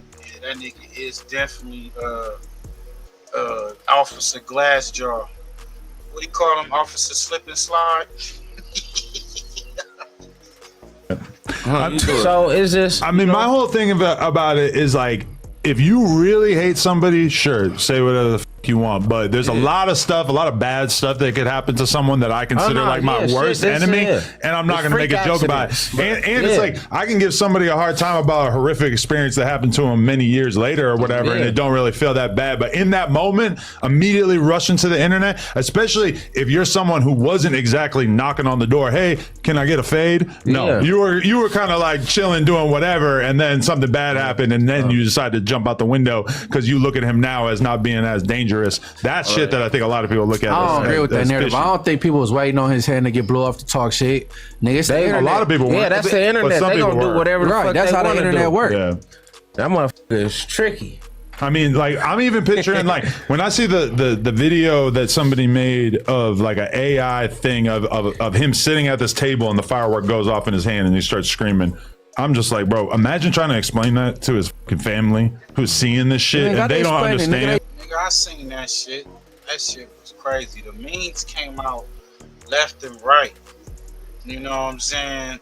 On Twitter, it's worse. If you put you put in 4 extras hand blew off in Twitter, there's so many motherfucking memes going down that line. Motherfuckers is clowning the fuck out of him. So I did see the one where his hand blow up or a firecracker blow up in his hand and shit. That shit crazy. Bro, you can't be a bully, a nationwide bully, and expect nationwide compassion. This is white people writing. This is everybody laughing, bro. It ain't like this, black people. Right. You know what I'm saying? He didn't think about his look. You seen what happened? Hey, look, hold on. I ain't trying to. I just look. We got this book right here, though. This book, this is Mastering Your Beast Mode: 32 Laws of Becoming a High Value Man. This by the homie Don Lewis, Big Weezy. Okay. We got this right here. That's for a reason, cause we supporting our homies. Okay. So we on some positive. Yeah. Like that. Some. He was ill advised, like, to even go searching for an interview for 50,000. That was done. You know what I'm saying? And for those who don't know, we're talking about 4 Extra, who recently lost his hand on July 4th. I'm not even certain if he really did lose his hand. I noticed it was in a cast, and the cast looked like it had some extensions to it, like a finger extension. So he might have 1 or 2 fingers. We won't know until that cast comes off or until he does the interview. But I came to make this video for all my supporters and all my fans, to everybody that show love and gave support around this world. That's what I came to make this video for everybody around this world. On Friday Avenue, I had to make this video for all the supporters and all my fans around the world. Off the back of the dead homies. Just for every real around the world and every real female around the world. And to all the little kids that show support around the world. On Vernon Avenue. Off the back, I gotta show y'all support and give my respect to y'all. On the dead homies, I love y'all. That's off the back, off my back, off the back. Nigga, off the back, I ain't gonna stop saying it. But on July 4th, he blew up an M80, lost something, and now that he's back. He wants $50,000. Not gonna happen.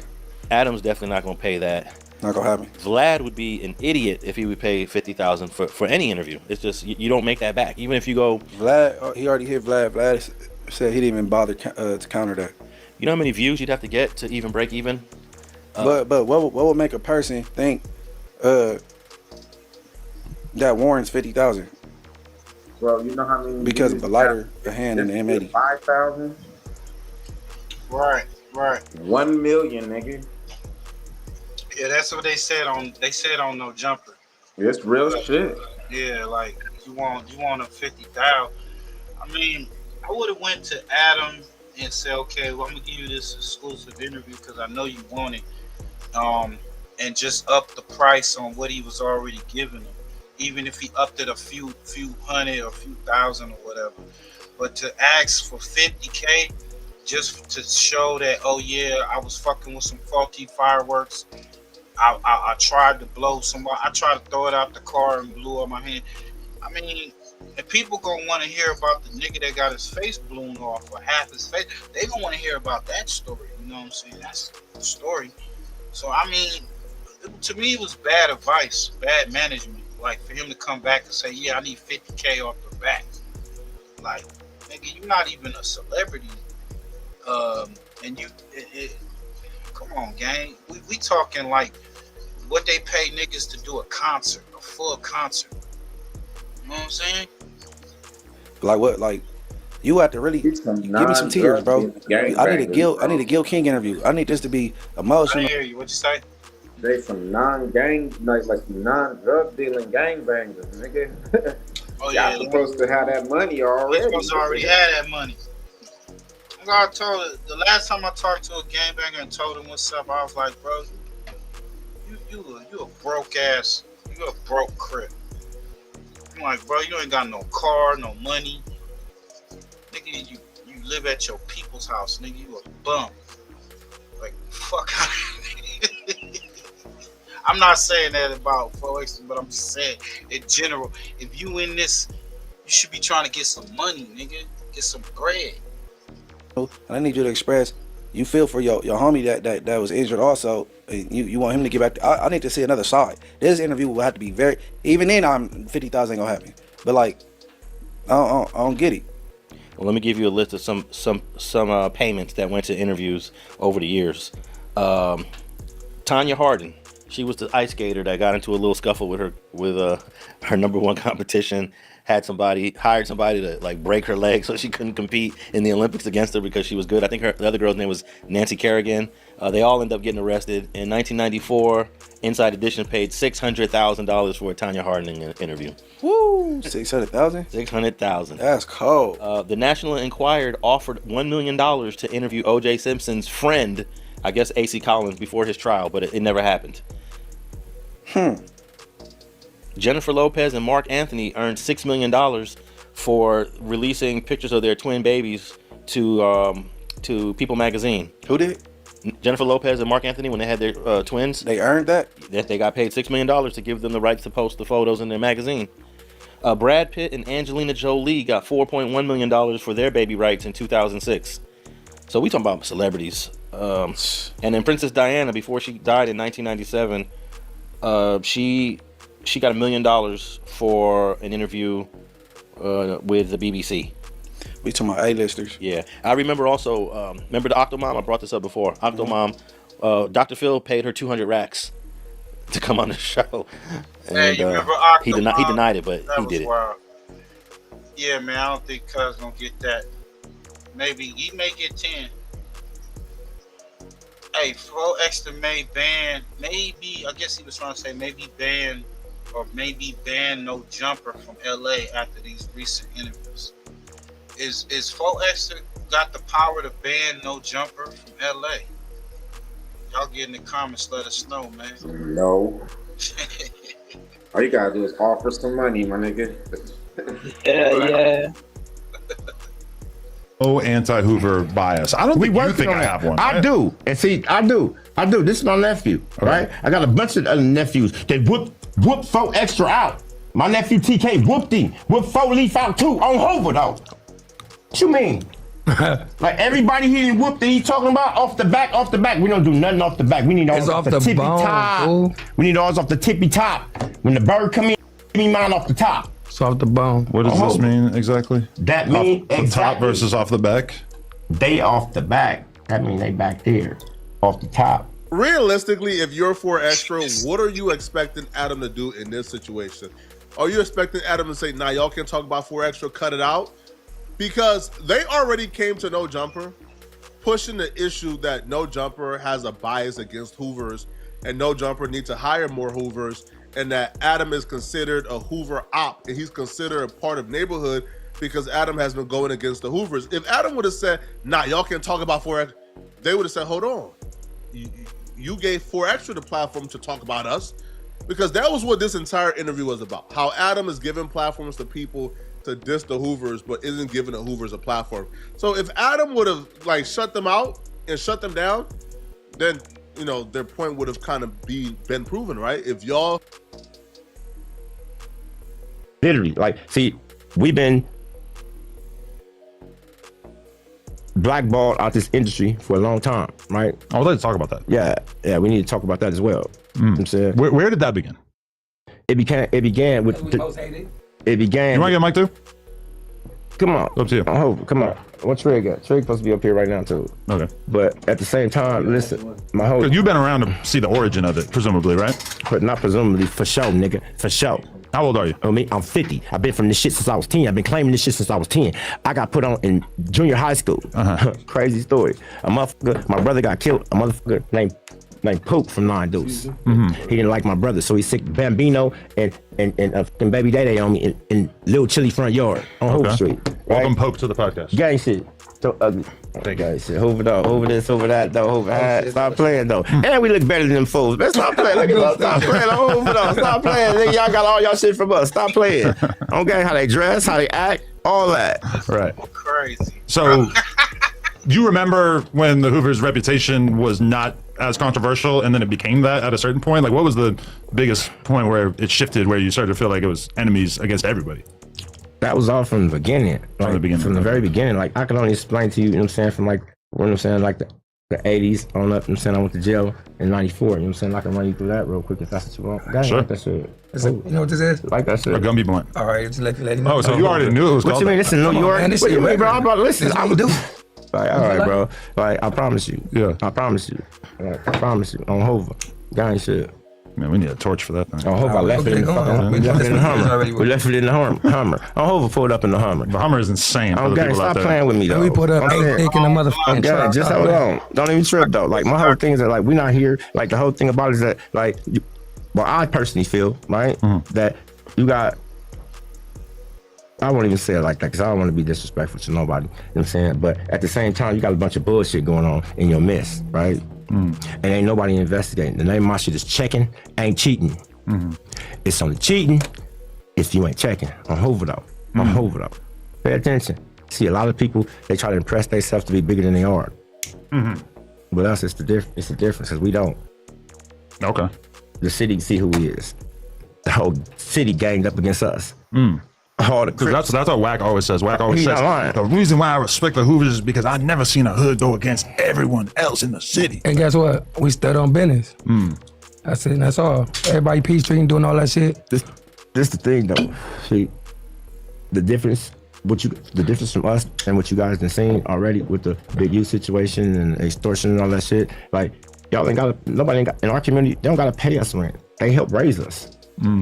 What do you mean pay rent? We gonna press some people that love us? No, we don't do that. See, over here we got a different philosophy. Like, we don't gotta be tough all the time. We only be tough when we supposed to be tough. When our name called, we gonna show out every time. We gonna let all the other niggas talk about this, that, and the other. Talk about how the whole city, Crips and Bloods, and ganged up against one gang, and we still here. Hoover though. Hoover though. Give me the next 60 seconds, and I'll give you 5 good reasons. This dude is. OG OG Gumby fired back at another Hoover. I think his name is Young Hawk. He put these allegations on. Y'all can look up OG Gumby's story has come up. The state tried to put an unaliving on him. He was down. Yeah, they tried to do Gumby dirty. Yeah, and they said he won a big settlement. So one of the members from the community shot back at him and said, "What you do with all that money, nigga? You know what you did with all that? You up here asking Adam to invest in the Hoovers in the community, nigga. What you did with all them M's you had?" That's what he was saying. Saying he's from 9-4 Hoover. So why you didn't take him to 9-4 Hoovers? Mm-hmm. He bamboozled somebody down there whose name should not be spoken. Mm-hmm. He goes and enlists some bloods from a whole nother city to go against 4 Extra. Okay. Now, this individual, because he let King Pill and well, he's from Pomona. He's not really from Hoover. He's from the IE area. Oh, okay. He who named we shall not speak. But he was kind of the tour guide on the thing where This they went is exactly to his what I'm speaking on. This dude is saying he's from 9-4 Hoover. So why you didn't take him to 9-4 Hoovers? Mm-hmm. He bamboozled somebody down there, and they thought that it was something to help our community get some shine, and didn't understand their motive behind it. See, we from Hoover, we beef with the 40s anyway. We don't need nobody help, especially no niggas from Pomona. And then on top of that, this weird ass nigga brings some PDLs to Hoover Hood.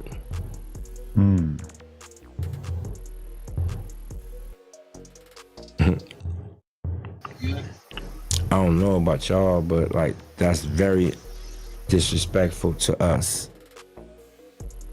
This And nigga he must be did the that is king of because all he has a Hoover, situation man. of his own. So Yo, that's how he coming, right? the situation is that he got high off crystal, from my understanding. So does not TV, much somebody money from you 60s. can make out of this shit, bro. Right. Then when the homies found out about These it, niggas, and he had everybody's issue an coming, extortionist. he PC'd up. Meaning he went to protective custody and told the police. The Hoovers is finna kill me. And this nigga from 60s got my TV. So He's saying that Young Hawk is, I guess, in jail. He snitched to the cops and said the Hoovers was trying to get him up out of there, and the Rolling 60 had his TV. So they kind of say that they trying to say he rolled it up off the yard or whatever. The dude, not him, not Gumby, the dude Young Hawk is speaking of. We'll get to it. first thing you learn in prison is that homosexuals, snitches, and PCs, they don't get no action at a real nigga. So we not gonna let this buster get it for extra who a real nigga, because we got real niggas for him on Hoover. I see.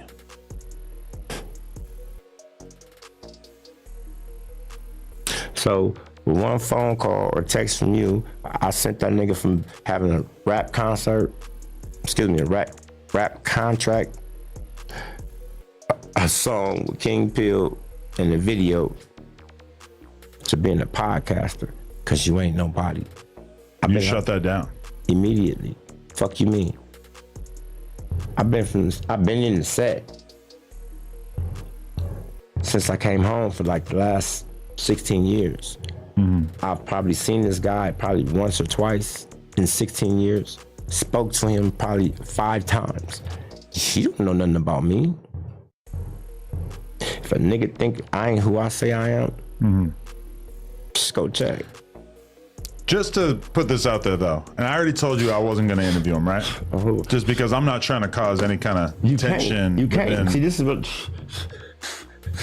It's not even about you right now. It's because there's a couple of other people who spoke on this situation. But I'm just saying, he's gonna hit me up and he's gonna say, "Yo, I had my name slandered on your platform. I want to come on and have slander. my say." This is how we're gonna do the slander, right? He accused me of getting raped. He accused me of being a booty bandit. He accused me of all these weird type behaviors that everybody that know me.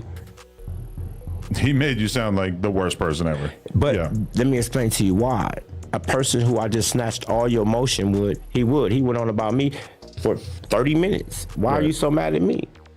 Because I called and let him know that this nigga right here is a bum. First off, it's been 16 years, right? You ain't been to no funerals. Like, where you been at? Like, his video said he's seen us, bro, you know where we at. This is all for the cameras, bro. So we gonna keep his name out of the whole shit. Okay. Now all of a sudden, he calling Rick Rock, asking how to be a podcaster. Cause you failed at being a Hoover, you failed at being a rapper. Bitch. Hoover Street. Shit. I'm never gonna argue with you on that. Bro, not only did he go at Act, he called AD and pretty much forced AD to do and say something he really didn't want to do. Forced AD to burn his bridge with the biggest name in media. That's what I'm saying. Which, from my perspective, AD was quite lucky to have. Is that for sure, like, relationship clash? I mean, who knows? It could come back from the dead. But like, if you and Ak were on such good terms that you could just call into his stream anytime, you would probably want to preserve that relationship. That's a worthwhile thing. Instead, that was taken. AD had to do it because he knew that it would look like had to do shit. Like AD, but AD had to take T-Rail's back because already T-Rail had this narrative going, this victim narrative. You don't know because you don't watch all the comments on the Short Buzz Girl page, but or not the comments, but the videos. She like basically. AD had already kind of been smeared as not standing up for T-Rail because T-Rail feels like I just go at him and I don't go at Pun or AD or Smack or Duno the same way I come at him. So he feels like none of those other guys have his back because he'll be clapping at me. Meanwhile, all of them are like, well, he didn't say shit about me, so I don't really care. I'm not going to comment on it. And then that basically makes him feel like he's on an island. He's the odd man out, even though he realistically is the one who brought the most clout to the situation at one point, even though now he is a loser. Now I gotta start agreeing with something I never agreed with. Because if T-Rail feeling like that, he ain't no Hoover. Because a motherfucking Hoover automatically comes into all situations feeling like everything is against them because they alienated themselves from everybody. Well, he plays the victim, so I mean, in that way, what you're saying is true. He's always like, but he's supposed to be the one victimizing. In no way, like, you're right, but that's not very. That ain't no. He's supposed to be victimizing. Okay, the ways of a Hoover.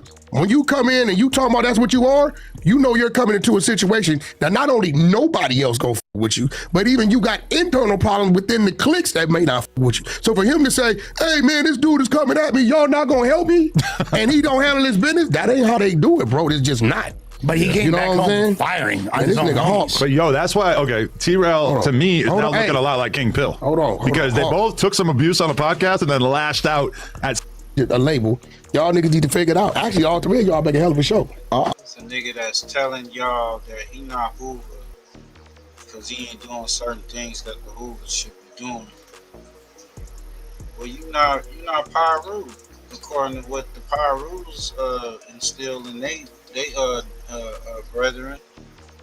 Nigga, you broke all rules, nigga. So you really ain't got nothing to say about who's a official member or not. You know what I'm saying? But Young Hawk says T-Rail's not from Hoover. Let's get to it. I felt he was affiliated, and he never really came off as a actual banger.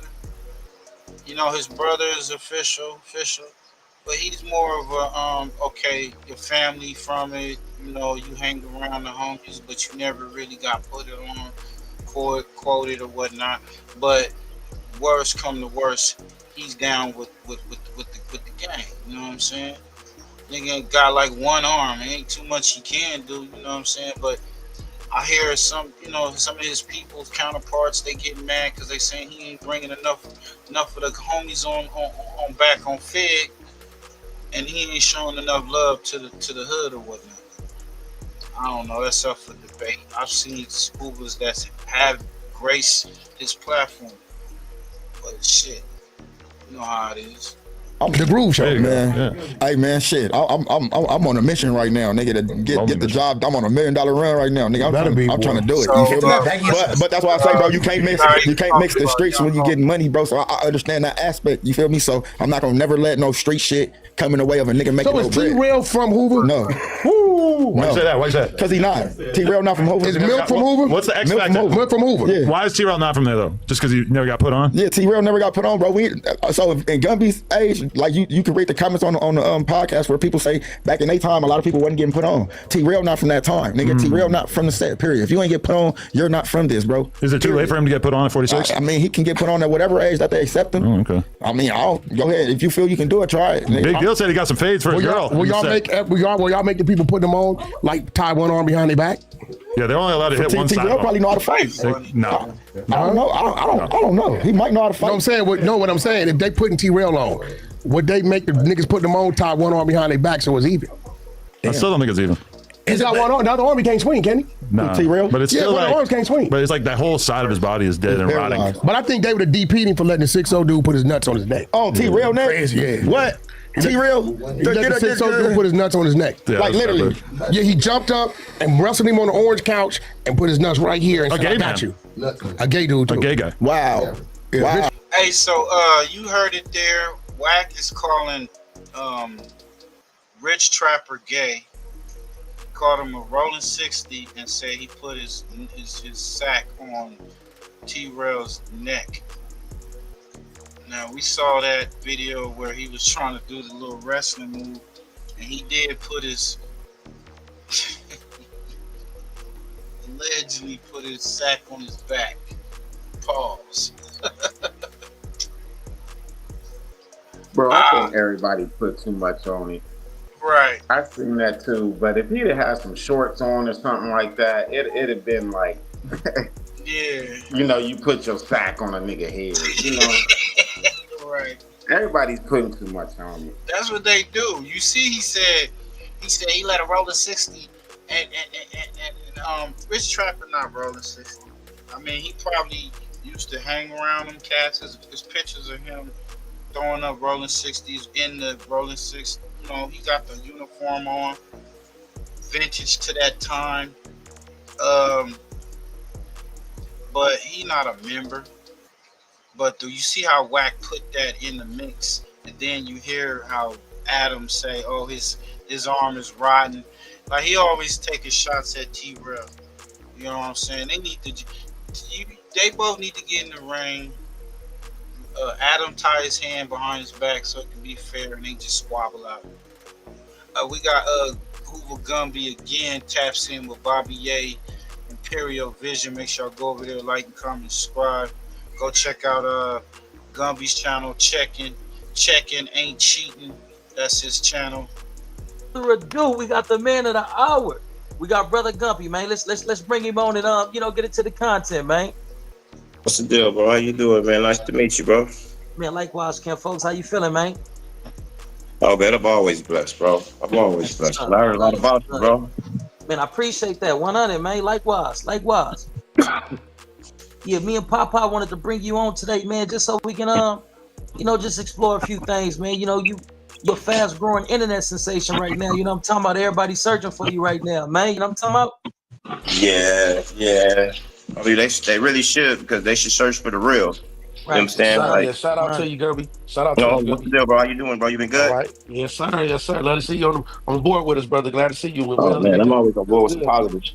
Right. You already know, see, we came from the stoops. You know what I'm saying? We came from the stoops, you know what I'm saying? We all had to, you know what I'm saying, kind of, you know what I'm saying, join together, you know what I'm saying, against the other races and shit. So, you know what I'm saying, I don't have no problem with them saying who was supposed to be my enemy. I don't got no problem with them. Righteous. And that's something that I'll be communicating to the youth and to the individuals that come on and view my podcast, that it makes no sense for me. Me going to prison and, being in partnership with other cars and other sets, especially within the hub and dub. All our enemies is in our car. So I feel like it'd be hypocritical for me to be banging with the Great Streets in there and then come back to the sets and be like, I'm on some G Blank type shit. That's hypocritical for me. But yeah, I agree. Yeah, that's crazy. And I feel like if we can get along in there because we got a common enemy, we join forces, why we can't replicate that energy and bring it out into the street? Do you ever see something of that magnitude happening again? I believe it's possible, but you know what I'm saying, it's gonna have to take a lot of, you know what I'm saying, sacrifice. See, the older dudes in our generation, I don't know how old you are, but I'm 50 years old. I'm saying? A lot of these dudes gave up. You know what I'm saying? They gave up on the streets. You know what I'm saying? They just letting it be what it is. You know what I'm saying? But you know what I'm saying? If enough, you know what I'm saying? Enough of the collective, you know what I'm saying? Crips, blood, just real motherfuckers, and just gonna call the ball and strike a strike. See, everybody keep thinking this war is against the blacks, against the Mexicans, the bloods against the Crips. This whole war is really against the real versus the fake. You know what I'm saying? I grew up in jail. You know what I'm saying? So I'd rather have 4 or 5 real neighborhood niggas with me than 1,000 punk ass Hoover niggas. You know what I mean? So the only way you'll be able to experience that is you've been through somewhere. You've been somewhere. You know what I'm saying? You've been through some shit. You know what I mean? Right, I can dig that. So do you see the gang losing the gang culture and the gang lifestyle losing its relevance and more real individuals from different sets, you know, coming together to push a positive message and a new narrative? Well, like, what's the likelihood of that? Well, see, the likelihood of it is basically, it's about if this is our narrative, the narrative can go any way we want it to go. Right. You know what I'm saying? Like everybody keeps saying ain't nobody bigger than the gang, but all these dudes are acting like they are. You know what I'm saying? Like, because the gang ain't the gang no more. The gang ain't ganging no more. You know what I mean? You know what I'm saying? Everybody, it's an individual war within the gang. The gang ain't saying, okay, this is wrong. Ain't nobody calling no shots no more. These niggas are doing whatever the fuck they feel like it. And if they can stand on it, you know what I'm saying? They're gonna do it. Right. I agree with you on that. Police influence. How much do you think that the police influence gang banging in the subculture today? Like, how much influence do you think the police have over the gangs? Oh man, they have complete influence, bro. They influencing these dudes to tell. They got these dudes on the payroll. Like, they've already infiltrated this shit already. You know what I'm saying? Me, I'm trying to, you know what I'm saying, tiptoe through. I'm one of the, you know what I'm saying, one of the rare cases where motherfuckers can say he really been on the dirt this whole time, bro. And motherfuckers, real niggas gonna come and vouch for that. You know what I mean? So I've seen it come and go already 3 or 4 times. I remember, you know what I'm saying, when I was going to high school and shit, gang banging when one was cracking. Bitches wasn't fucking with no nigga that was gang banging. You know what I mean? They wanted all the taggers in the houses and shit. So, yeah. You know what I mean? This shit is tradition. You know what I'm saying? It comes and goes. You know what I'm saying? Depending on, you know what I'm saying, the fad and the trends of everything that's going on. You know what I mean? But you know what I'm saying, in the regard to, do I believe that, you know what I'm saying, the situation with this whole little gang culture can be turned into something positive? Of course I do. I'll never count me out. I'll never count my homies out. Nobody. I'll never count them out, bro. So it's always doing. You know what I mean? It just depends on how much dedication and sacrifice people are willing to make in order for this situation to, you know what I'm saying, turn around. Righteous. What'd you say? You don't think what? I'm just saying, I don't think that culture can be changed to positive. Nah, it's too many. And the reason why I say, bro, is because it's dysfunctional. Right. And it starts at the home. Like, if your home is dysfunctional, you can't make the streets functional. Right. So these niggas gotta fix them themselves, like, personally, and like stop doing what they're doing, opposed to we gonna make the hood. You can't make a gang positive, bro. You can't use the word gang and positive at the same time. It just don't. It'll never work. No corporation is gonna come back and be like, yeah, so we're working with the 60s to help stop. Bro, it's a gang. It doesn't work like that. So I don't think that the streets can turn positive, because the streets is fucked up from home. You got molested, mom and dad sell drugs, just all type of crazy shit going on to make a nigga psycho. And the thing about it is, like, as far as the gangs, like, he does say that a lot of these dudes are clicked off. The old cats that did what they did, went to jail, got 100 years, came back. They like, man, fuck it. I'm happy to be survived, to be still walking around. I'm just trying to live out the rest of my days. So they done put the rag down and all that. They may pop up at a hood function here and there, as far as like a hood day, because it's just nothing but free barbecue and food, and, you know what I'm saying, shit like that. But for the most part, you got a lot of dudes that are young that's jumping in here that ain't fucking with no rules. They not fucking with the code. They just on their own, crashing out. They clicking off to their own clicks, using the gang as a banner. So a nigga could be from whatever, but he not clicked in with the whole hood. He got his own homies that's from that set, and they doing whatever. So if the hood is saying, oh, we pushing for peace, and we trying to clean the neighborhood up, but these niggas over here like, look, nigga, we get money, flocking homes, selling dope. Nigga, we don't give a fuck about none of that peace shit. And that's where they come into a problem, because there never was no real structure from the beginning. That shit went out the door when the OGs started going to jail and all that, and the young G's picked it up and did their own motherfucking thing. So I don't see it, like you said, I don't see it in that sense coming together, but I do see if a community is willing to sacrifice and really come together and clean the community up. But that gotta be like a whole community all coming together. When I go to the hood and I see different neighborhoods and see different just people, everybody is not together. Everybody doing their own fucking thing. No matter where they from, I don't give a fuck. You the most notorious hood. They all broken off in sections. Nigga got a event coming. Everybody from that set ain't coming, even if they able to come. So I don't know, bro. But he's saying some of the older G's, or some of the real ones that still. It's like if it ain't no money involved, and that's why I checked that banner that I put up, that thumbnail. If it ain't no money involved, a lot of these niggas ain't finna come to your events. Even pushing for peace, you gotta have some money involved with it. You know what got me tripped out, bro? And it's just like the thing that I think that is like the trap for black people, bro, is where do we go to find our hero? Right. You know what I'm saying? Like, a nigga really gotta raise his own kid. You can't have Gumby, whoever the hell, you can't have none of these niggas supposedly giving a right message to your kid. Because the problem is, bro, it really comes down to this piece. You gotta walk your walk.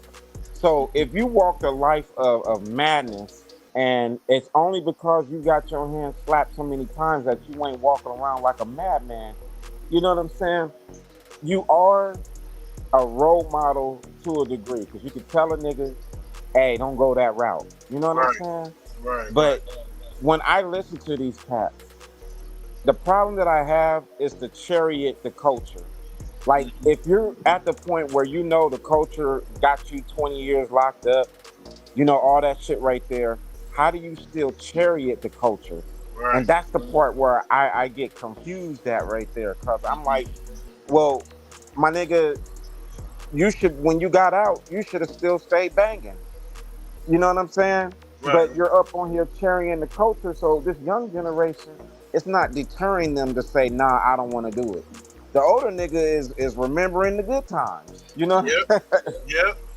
And it's like it's kind of an oxymoron to a degree. And I just that's the curse of us, is because right now we cannot have the village raising our kids, bro. Right. You got to raise your kid. You have to shut your door, bro. Like, literally. You have to move out into the valley, out of the damn city, bro, so that nobody don't raise your kid more than you do. Like, it's real shit.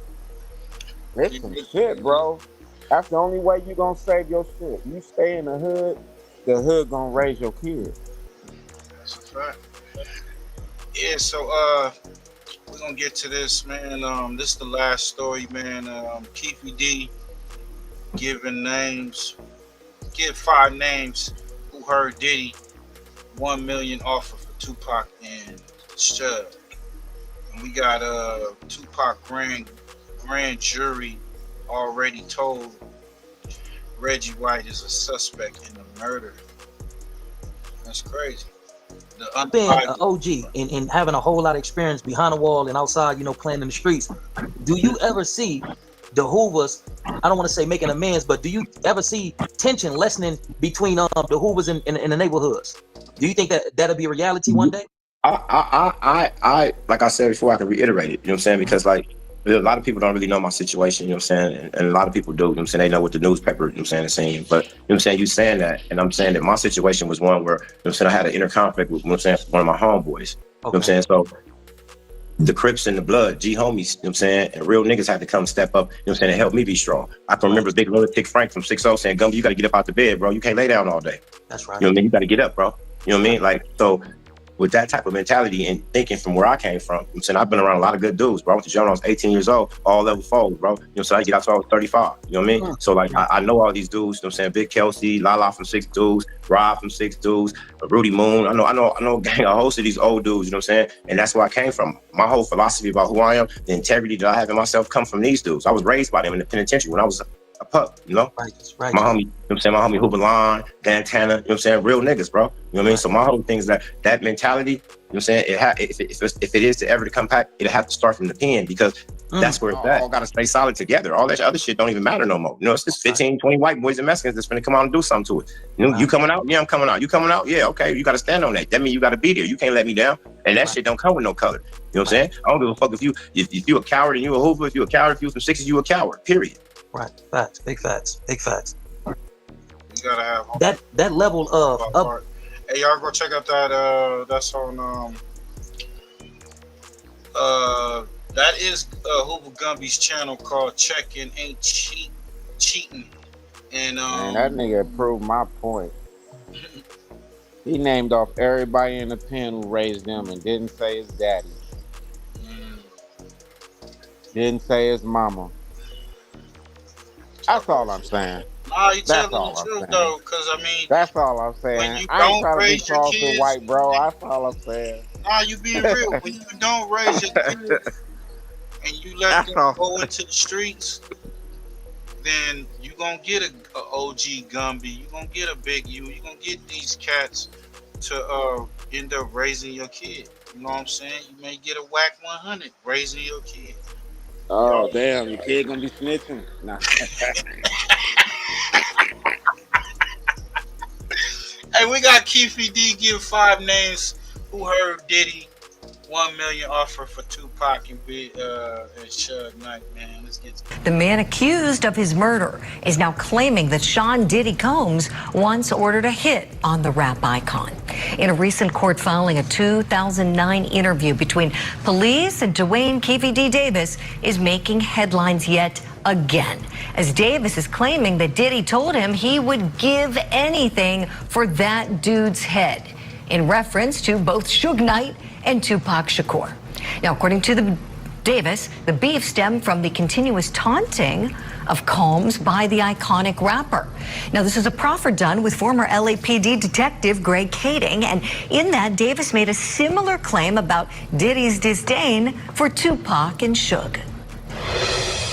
So it's Pharrell, you, Puffy, Zip, and a bunch of Southsiders. And what Puffy makes kind of an announcement? Yeah, that was stupid as hell too, you know. What did you actually hear? What was the words, the best you can remember, what he says? He said he didn't give us anything for no dudes head, you know? Give us 5 names of people who would say, yeah, we heard Puffy say that. You don't have to come from, they don't. Al, Corey, Wynn, Corey Rock, all of them was tell you. Did you know a new roof in SoCal could cost you just $95 per month? Sierra Roof. Now, Combs has long denied any involvement with Tupac's murder. He's never been charged. Our question this morning, how believable is Keefy D's Diddy accusation? And Reggie is always with Suge. That night, why he wasn't with Suge, only Reggie knows that. At this time, everyone in the car, not just me, looked at the gas and was like, yo, Frank, we're gonna run out of gas. I was like, what y'all want me to do, pull over and get gas? I go, you know, if we pull over, we lost them, right? So I said, I can't pull over, I might as well take the chance and run out of gas, right? Thinking we're just gonna go to Suge's and from Suge's back to the club. But the light had been on forever at this point, on the gas light. How long were you all at Suge's house? When we got to Suge's house, we were at Suge's house probably a good 30 minutes. Suge went in, he changed clothes, and they were all just BSing a little bit. When Suge finally came out, hopped in his car, when we came through the security guard, the guards, we get back on the strip, we're proceeding to go down the strip. It's a fight night, the fight's over. The strip is jam-packed, crowded. Hotel, which is right by Tropicana on Las Vegas Strip. Tupac and Suge was in the car in front of me, and their music was playing pretty loud because we could hear it. And there was bicycle cops. There's vegging. They're looking out toward the right. Just before that light. Actually, we were kind of pretty far down the street when it happened. We didn't know if we heard gunshots or we didn't really know exactly what we heard. We heard a lot of screaming, a lot of cars screeching. We were just hanging out, taking photos at the time. We ran up the street as cops were running past us, and by the time we got here, they were already taking, which now I found out was Tupac, into the helicopter away. He had been shot.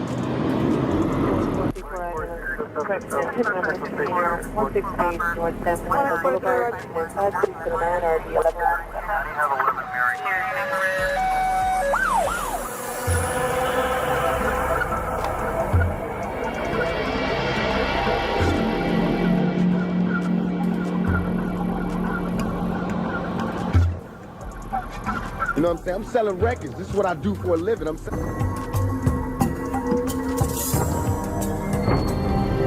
I don't know, bro. They don't got a gun.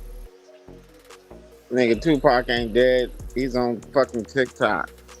The hell? Nigga, he had Young Noble or whatever fucking chilling, waving his hand and shit behind him. I don't know, bro. This nigga might be alive, and Keefy, he innocent. Hey, I'm just looking at, okay.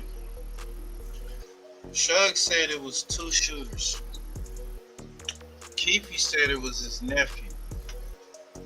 Keefy said that Zip, who was Puffy's home, like friend or financer or just partner. He ran clubs and he was into the smack business back then. But he allegedly was the broker, the $1 million hit. His nephew's passed on and everybody dead, and then he comes out and say that his nephew did it. But then he says that, oh, I had to get in the car with the busters.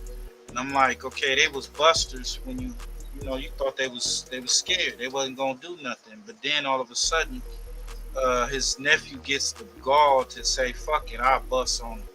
The dude next to him said, nah, he didn't want to do it. He was scared.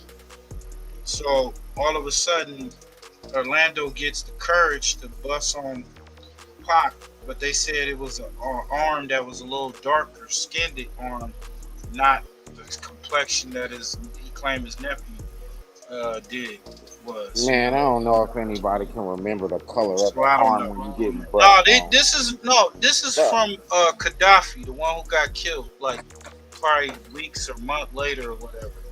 He said it, and that's in the paperwork, that it was a dark arm that stuck out that window. But I'm like, I don't know. What if Keefy D is the one that actually, because Keefy D said that when the shots went off, Pac was doing the breakdance in the car. He saw the bullet go into Shug's head, and he said he thought he was dead. So how is he able to view this all if his nephew was the one shooting from the back seat of the so-called Cadillac? That's just something to think about. So maybe, just maybe, allegedly, Keefy D the one who actually pulled the trigger, but blamed it on his nephew, and now he in the gym because he opened his mouth. He was supposed to stay quiet. He thought he could just get out there and get paid, and now that they pinned him. But they don't really got no proof, bro. They just really feel don't. like they gotta lock somebody up. Yeah, they do, and he the only one left because he ran his mouth. He kept talking. Now they saying that Reggie has something to do with it too, because you got the dude who's the guy who passed on Poe.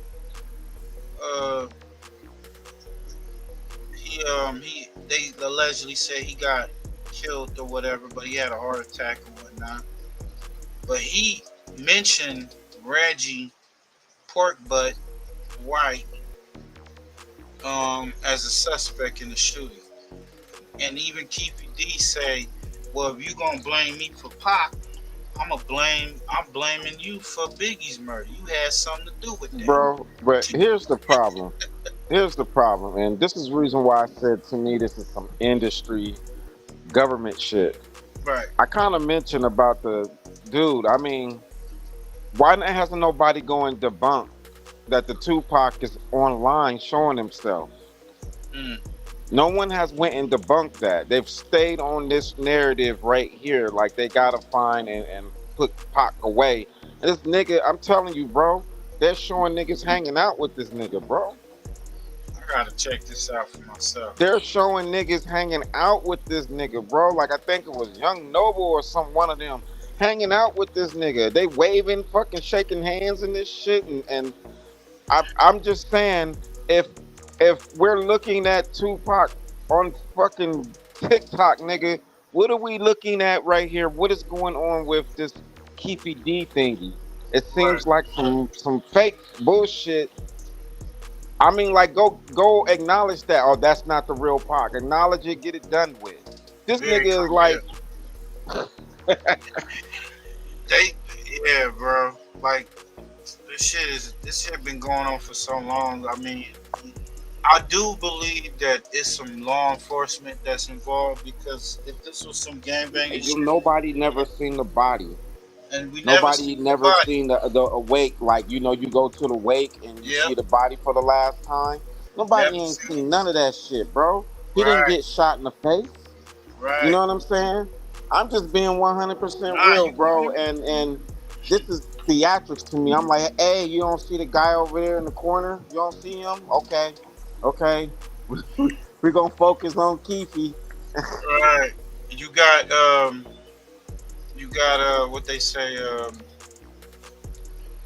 they're saying that with the whole Keefy D or whatnot, like I said, they pinning it on various different people, man.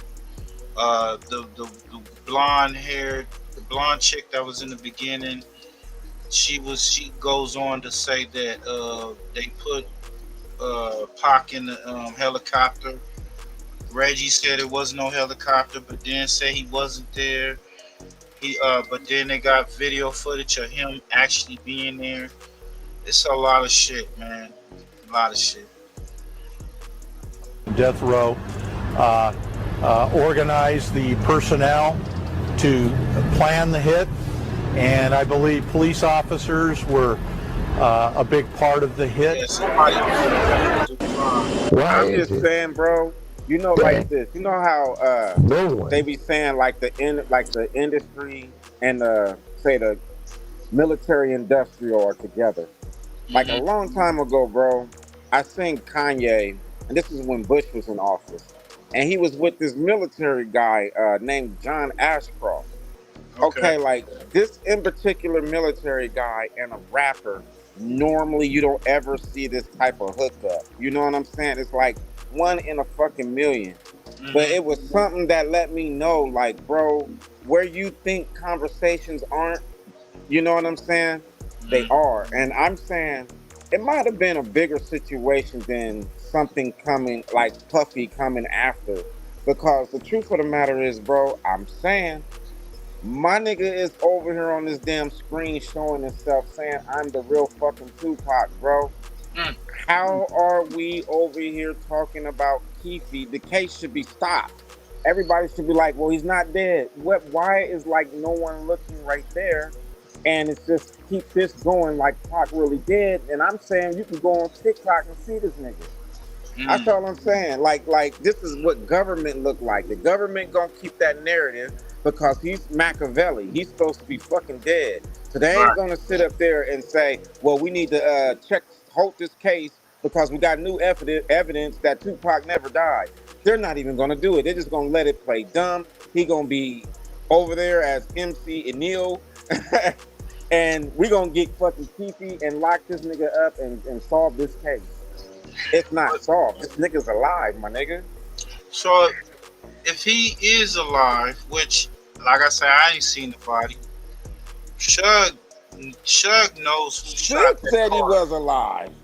Shug, yeah, he said something like that. But Shug did say that it was 2 shooters. He mentioned that. So a crime was committed, and Keefe is in custody, and he ran his mouth. So I know, but where's the murder? That's crazy. No, I get it. That's crazy. But the fact of the matter is, when they put him in that on that gurney, they actually put a real person in that gurney. Now, where they took him after, because they said that they replaced his lung or whatever, like his lung collapsed. But then they said he had an operation that he had they put a new lung in his or some shit. Bro, I heard somebody say that they was chatting with this dude, and then all of a sudden it came out he died. They was like, nah, what? We was just chatting with this nigga. Like, he was giving daps and shit. I heard that. So that's why I said, bro, you ain't seen nobody. Yeah. We ain't seen nobody. And that's... This shit may go on forever. So it's theatrics right now with Keefe D, is what I'm saying. What the prosecution is doing right now with Keefe D is called theatrics.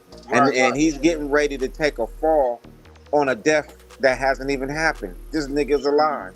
But it's embarrassing to say somebody Machiavelli, he disappeared. And because you can't really fake your death. You do. That's supposed to be a crime itself. Right. You know what I'm saying? And if they did, it would bring a whole big door open to why that nigga fled.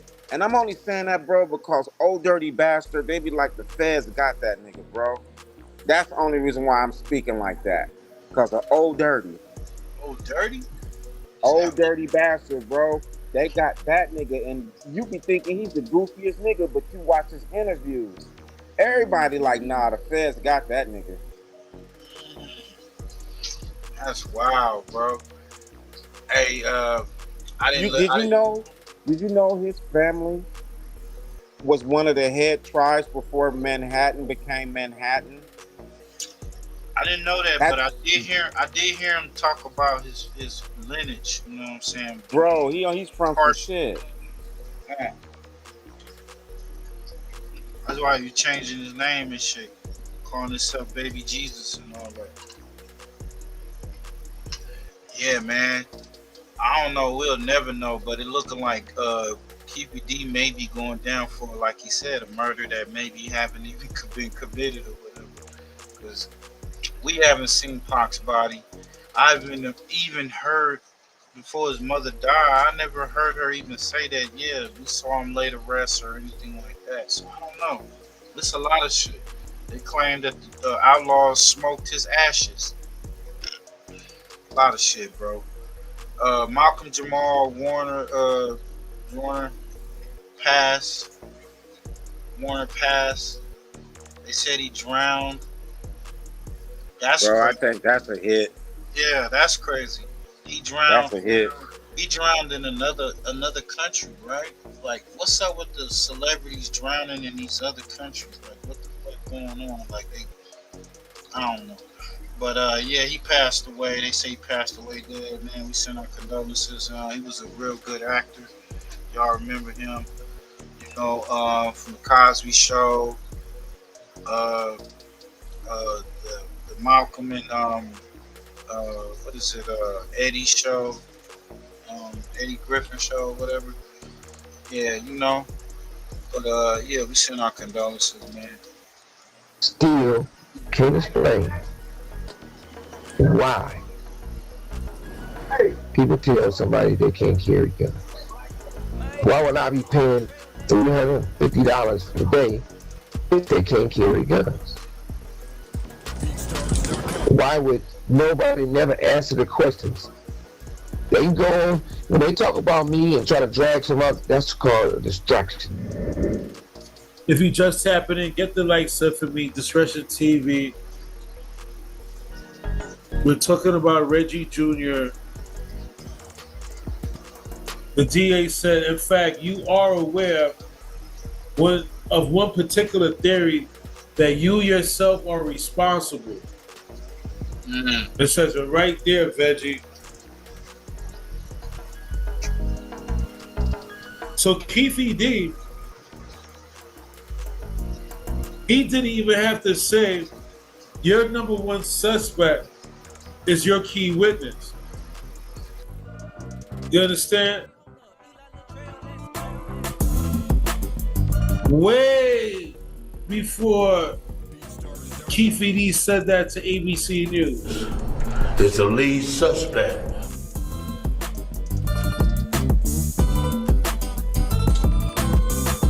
The DAs was aware of you, Reg. Not Mama James, not Suge, not Southside. You, Reg. Just to clear that up for you. Keefe D.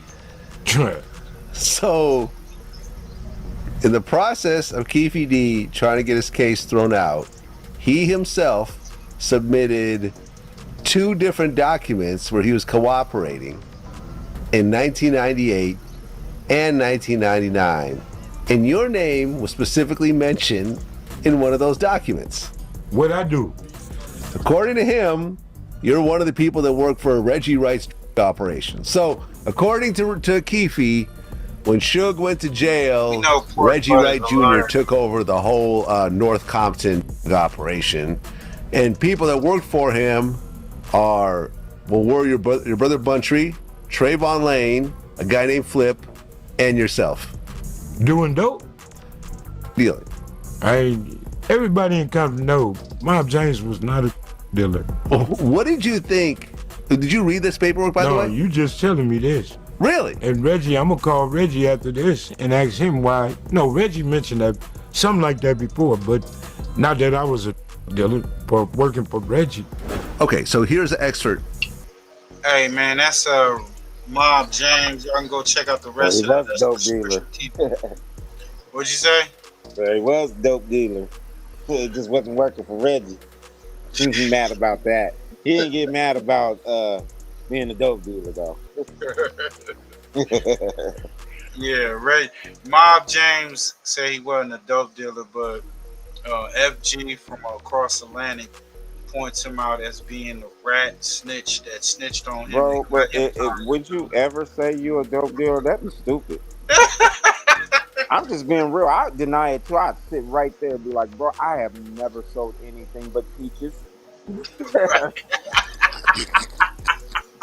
There's no way I'm gonna be like, well, you know, I sold a couple bags. No, nigga, I ain't never sold nothing, nigga. Shit. Right. All I've ever did was hand out newspapers. That nigga said. Now, there's funny thing because y'all go check out Damu Keyway Conversations, man. Reggie White is accused or rumored to be behind Mob James right on the screen's brother being Bunchy being unalive, because they saying that it was some cops that got up on him.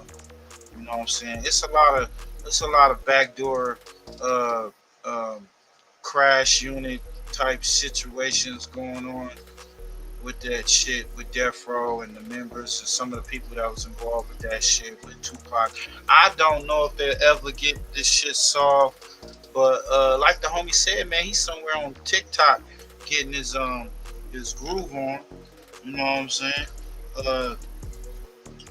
It is what it is. Man, I appreciate everybody for tapping in. We're gonna get up out of here. It's already 2 hours and 17, almost 2:20. Appreciate everybody that pulled up. What y'all think? Are they gonna ever solve this case, or is Keefe D going down? Is T Grizzly gonna be pulled in, or is the dude 600? The dude, I think his name is 600 Wu or whatnot. Is he holding some shit back? You know, does he know who was really behind this unaliving of T Grizzly's manager? And what's up with 600 hanging out with the police, smoking on cigars? He's supposed to be getting a fight coming up, man. He may be hitting the canvas again. Hey, y'all tap in, man. Tap in the Pushy Push. We got the last installment. Well, he just dropped a video on the Anunnaki. Let me pull that up just to let y'all. Just head over there to TikTok, pushy.push, you'll see it. Yeah, head over to TikTok and go check out TikTok. My boy got it booming over here. You know what I'm saying? He got it booming so much that dudes are stealing his content and making their own content. They stealing my dude's content and trying to run the numbers up on their channel. You know what I'm saying? Man, you done got famous. Nah, for extra famous. Extra famous off the back. Hey, y'all go check my boy out, man. He up to what? 84.4K followers. 667.5K likes. And only got 62 following? He's only following 62 people, man. He's a stingy motherfucking follower, bro. He's only gonna follow a few people. You know, he probably keep it under the 100 mark. You know what I'm saying? But y'all go check out my boy's channel, man. You see he got a lot of content on here. You gotta put your thinking cap on, bring your notepad with your pen, and take some notes down. This is the latest one right here. Let's go a little deeper. I wanted to show you a comparison. This right here on the right side is the name Yahweh up in the cloud. Yeah, bro. One of them motherfucking videos went like 40, but this is Hamburg right now.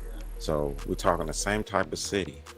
Now the difference is you see a full UFO on the left with Yahweh's name. Hey Sean, what's up, bro? And it has clouds, so it can live right produce now. clouds, Still live, hide itself in clouds. I see too many people live. And then on the right, you see the name Yahweh and it's in the cloud. The homie went live about an hour ago. We go back. That name Yahweh that's in that ship. That is what's going on. Yeah, they over that is heavy, bro. What has attacked us. 300-400 we comments have up in there to praise this Yahweh and the people arguing, who cannot write this in books because they burned them. And they have to put these on coins. It's not on this video. I think it's on my third video, right but bro, they're going crazy on that one. That this cloud symbol on the right. You see a lot of the Israelites hitting you up. It is the exact same image on the left. In the comments. So when they're I've been getting trying it from to keep everybody, this bro. information from you, you Even will damn see Satan has been Yahweh arguing with right me. there on the right with the cloud. And I'm showing you when the truth is revealed, you're going to see the spaceship with Yahweh's name in it. Yo, they getting in. And he even asking. He asking questions has back, conquered us. So we have been at war with the very God that's inside of the Old Testament. Yahweh that we're being is taught your daddy to by blood, flesh, we have been bone. at battle and it has reset us at least 3 times. So I told you, bro, it be going crazy up in there. Hey y'all super religious folks. Y'all may listen to this live and be thinking we heathens, but we know more than what the fuck y'all niggas think y'all know on this YouTube and shit. So that's why we be laughing at this shit, and that's why I share it with y'all people.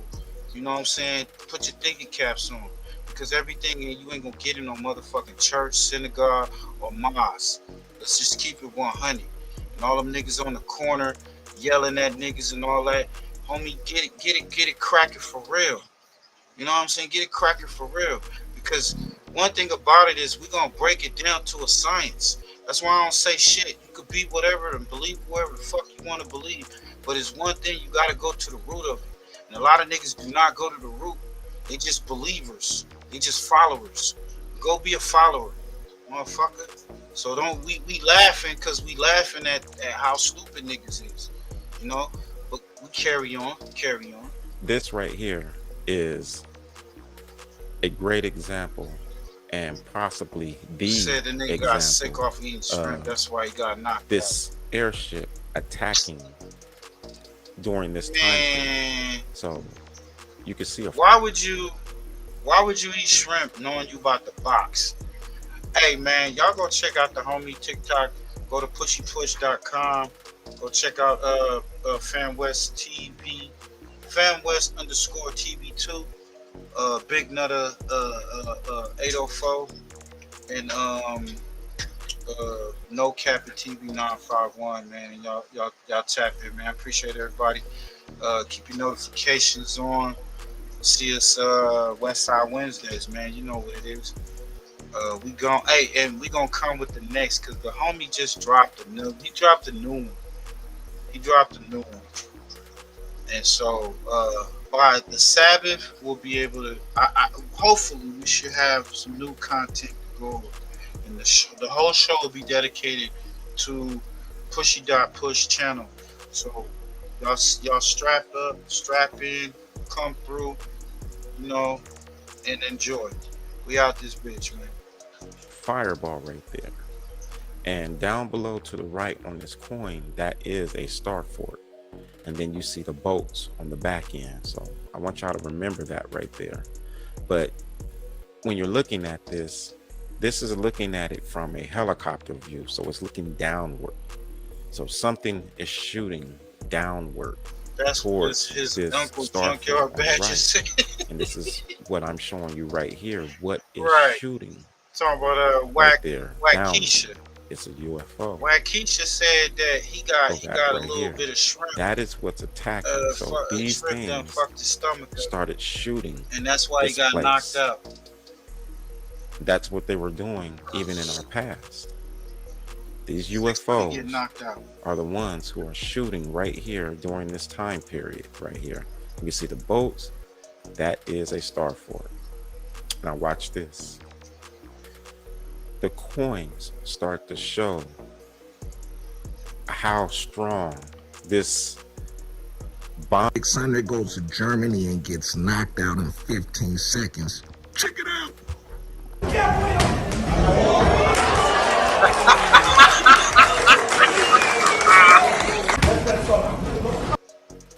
Get off your ass and get in this car, boy. I don't know why you come down here messing with these people. All the way to Germany get knocked out. Say it ain't so. 600 goes to Germany and gets knocked out in 15 seconds. Check it out.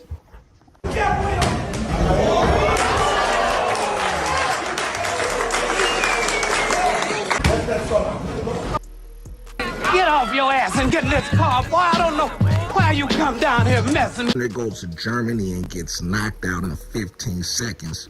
Check it out. You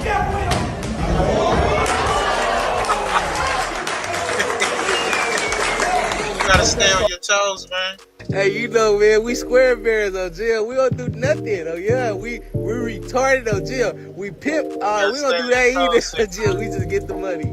We square bears, we grapes and we squares on jail. But don't play with us on B. Love, fool, stay up my field. I see you doing your shit. A nigga took a couple losses, I had to double back. Keep it on me in person, y'all active on the gram. You put your trust in a bitch, I trust my right hand. I want it all, we had our names striked up on the walls. It's in my blood to keep it solid, why these niggas frauds? We had the chopper started ringing, seen a lot of frogs. Not the species, but them niggas really hopping walls. Send the troops to do they stuff, watch they set fall. Was at the swap meet, now we only shopping at the mall. Even then I keep a thing, cause I can never change. Switch lane, bust a brain, cause it's for the gang. This little nigga really with it, he'll snatch a chain. Have your mama crying how the Ubas bust your brain. First nigga catch a body, get a gold chain. This bitch only wanna fuck me cause I got the fame. Set you up, nigga, so you better not forget your thing. Pretty hoe tryna bust me down and hold my name. Break a bitch for 20 bands or she can't stay.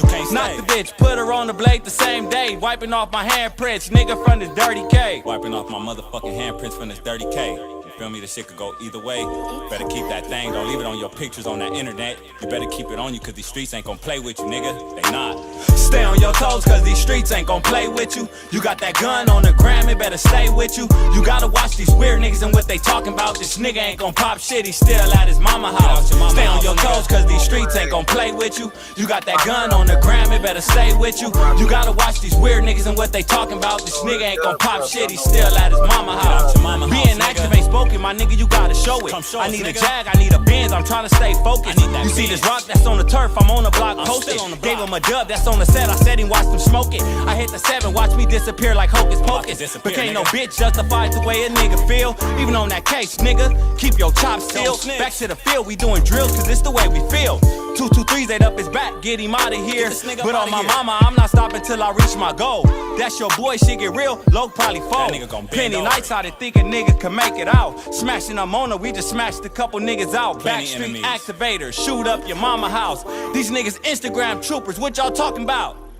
Nigga, what the fuck y'all talking about? Stay on your toes, cause these streets ain't gon' play with you. You got that gun on the gram, it better stay with you. You gotta watch these weird niggas and what they talking about. This nigga ain't gon' pop shit, he's still at his mama house. Stay on your toes, cause these streets ain't gon' play with you. You got that gun on the gram, it better stay with you. You gotta watch these weird niggas and what they talking about. This nigga ain't gon' pop shit, he's still at his mama house. Can't be a bitch, get off your mama titties and true for it. You from the gang, you wanna bang, you gotta slide for it. No catting out, don't be a bitch, go do your job for it. The real mafia, the way we move, they got no eyes on us. Hit 6 hoods in one night with the big homie shoulders. And sell a rock and keep a strap, a couple things they showed us. The enemies don't exist, they got fucked over. We knocked them out and took his shit, my nigga roll him over. Too many niggas in this car, they gon' pull us over. He was a troop, but now he lost, looking like a smoker. Had it on the ground, but not in person, so we fucked him over. Keep a thing in the set, I gotta stay sober. I'm feeling lucky like a nigga finally touched the clover. Reach for these gold chains, nigga, I'ma fuck you over.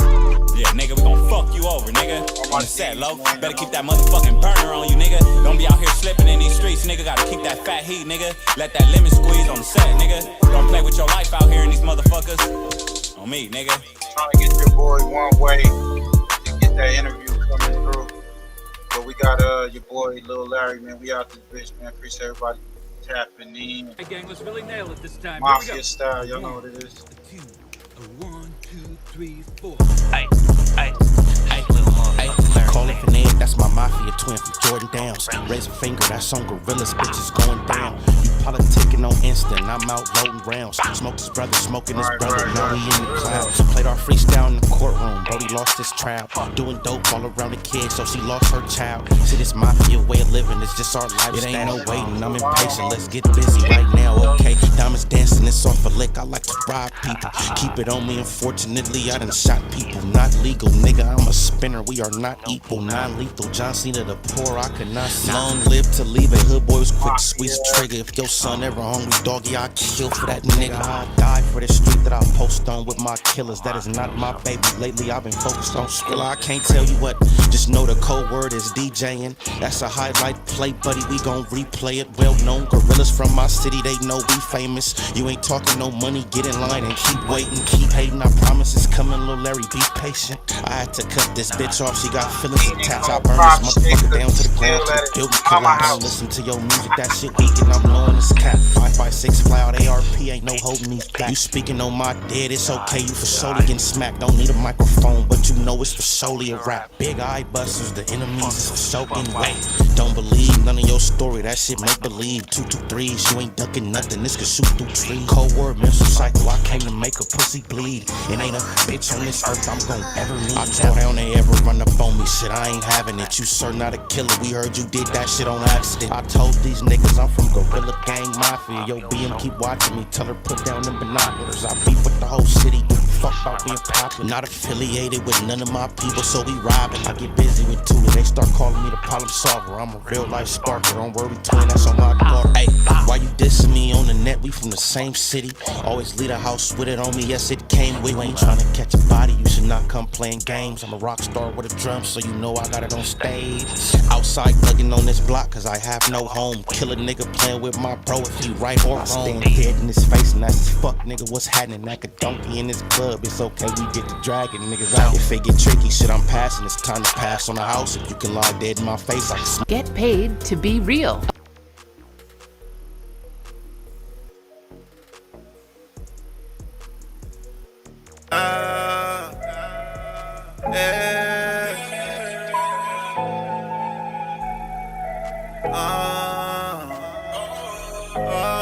down with P-Way Conversation. Kyle, Joe Moses, and Coyote, man. I'm a day one from my section. It ain't nothing you can tell, 'cause I stay dangerous and keep a weapon. 'Cause I'm a real one from my set. I'm a day one from my section. I was 15s, I was there in them trenches. I'm TTG, I was training, go get it. Niggas that know me know I'm with the business. Don't go back and forth with no nigga like tennis. If you from the hood, why you acting all timid? Niggas rap cap and they gon' pretend. Live what I rap, rap what I live. You a day one, nigga. I'm a day. FirstFamRadio.com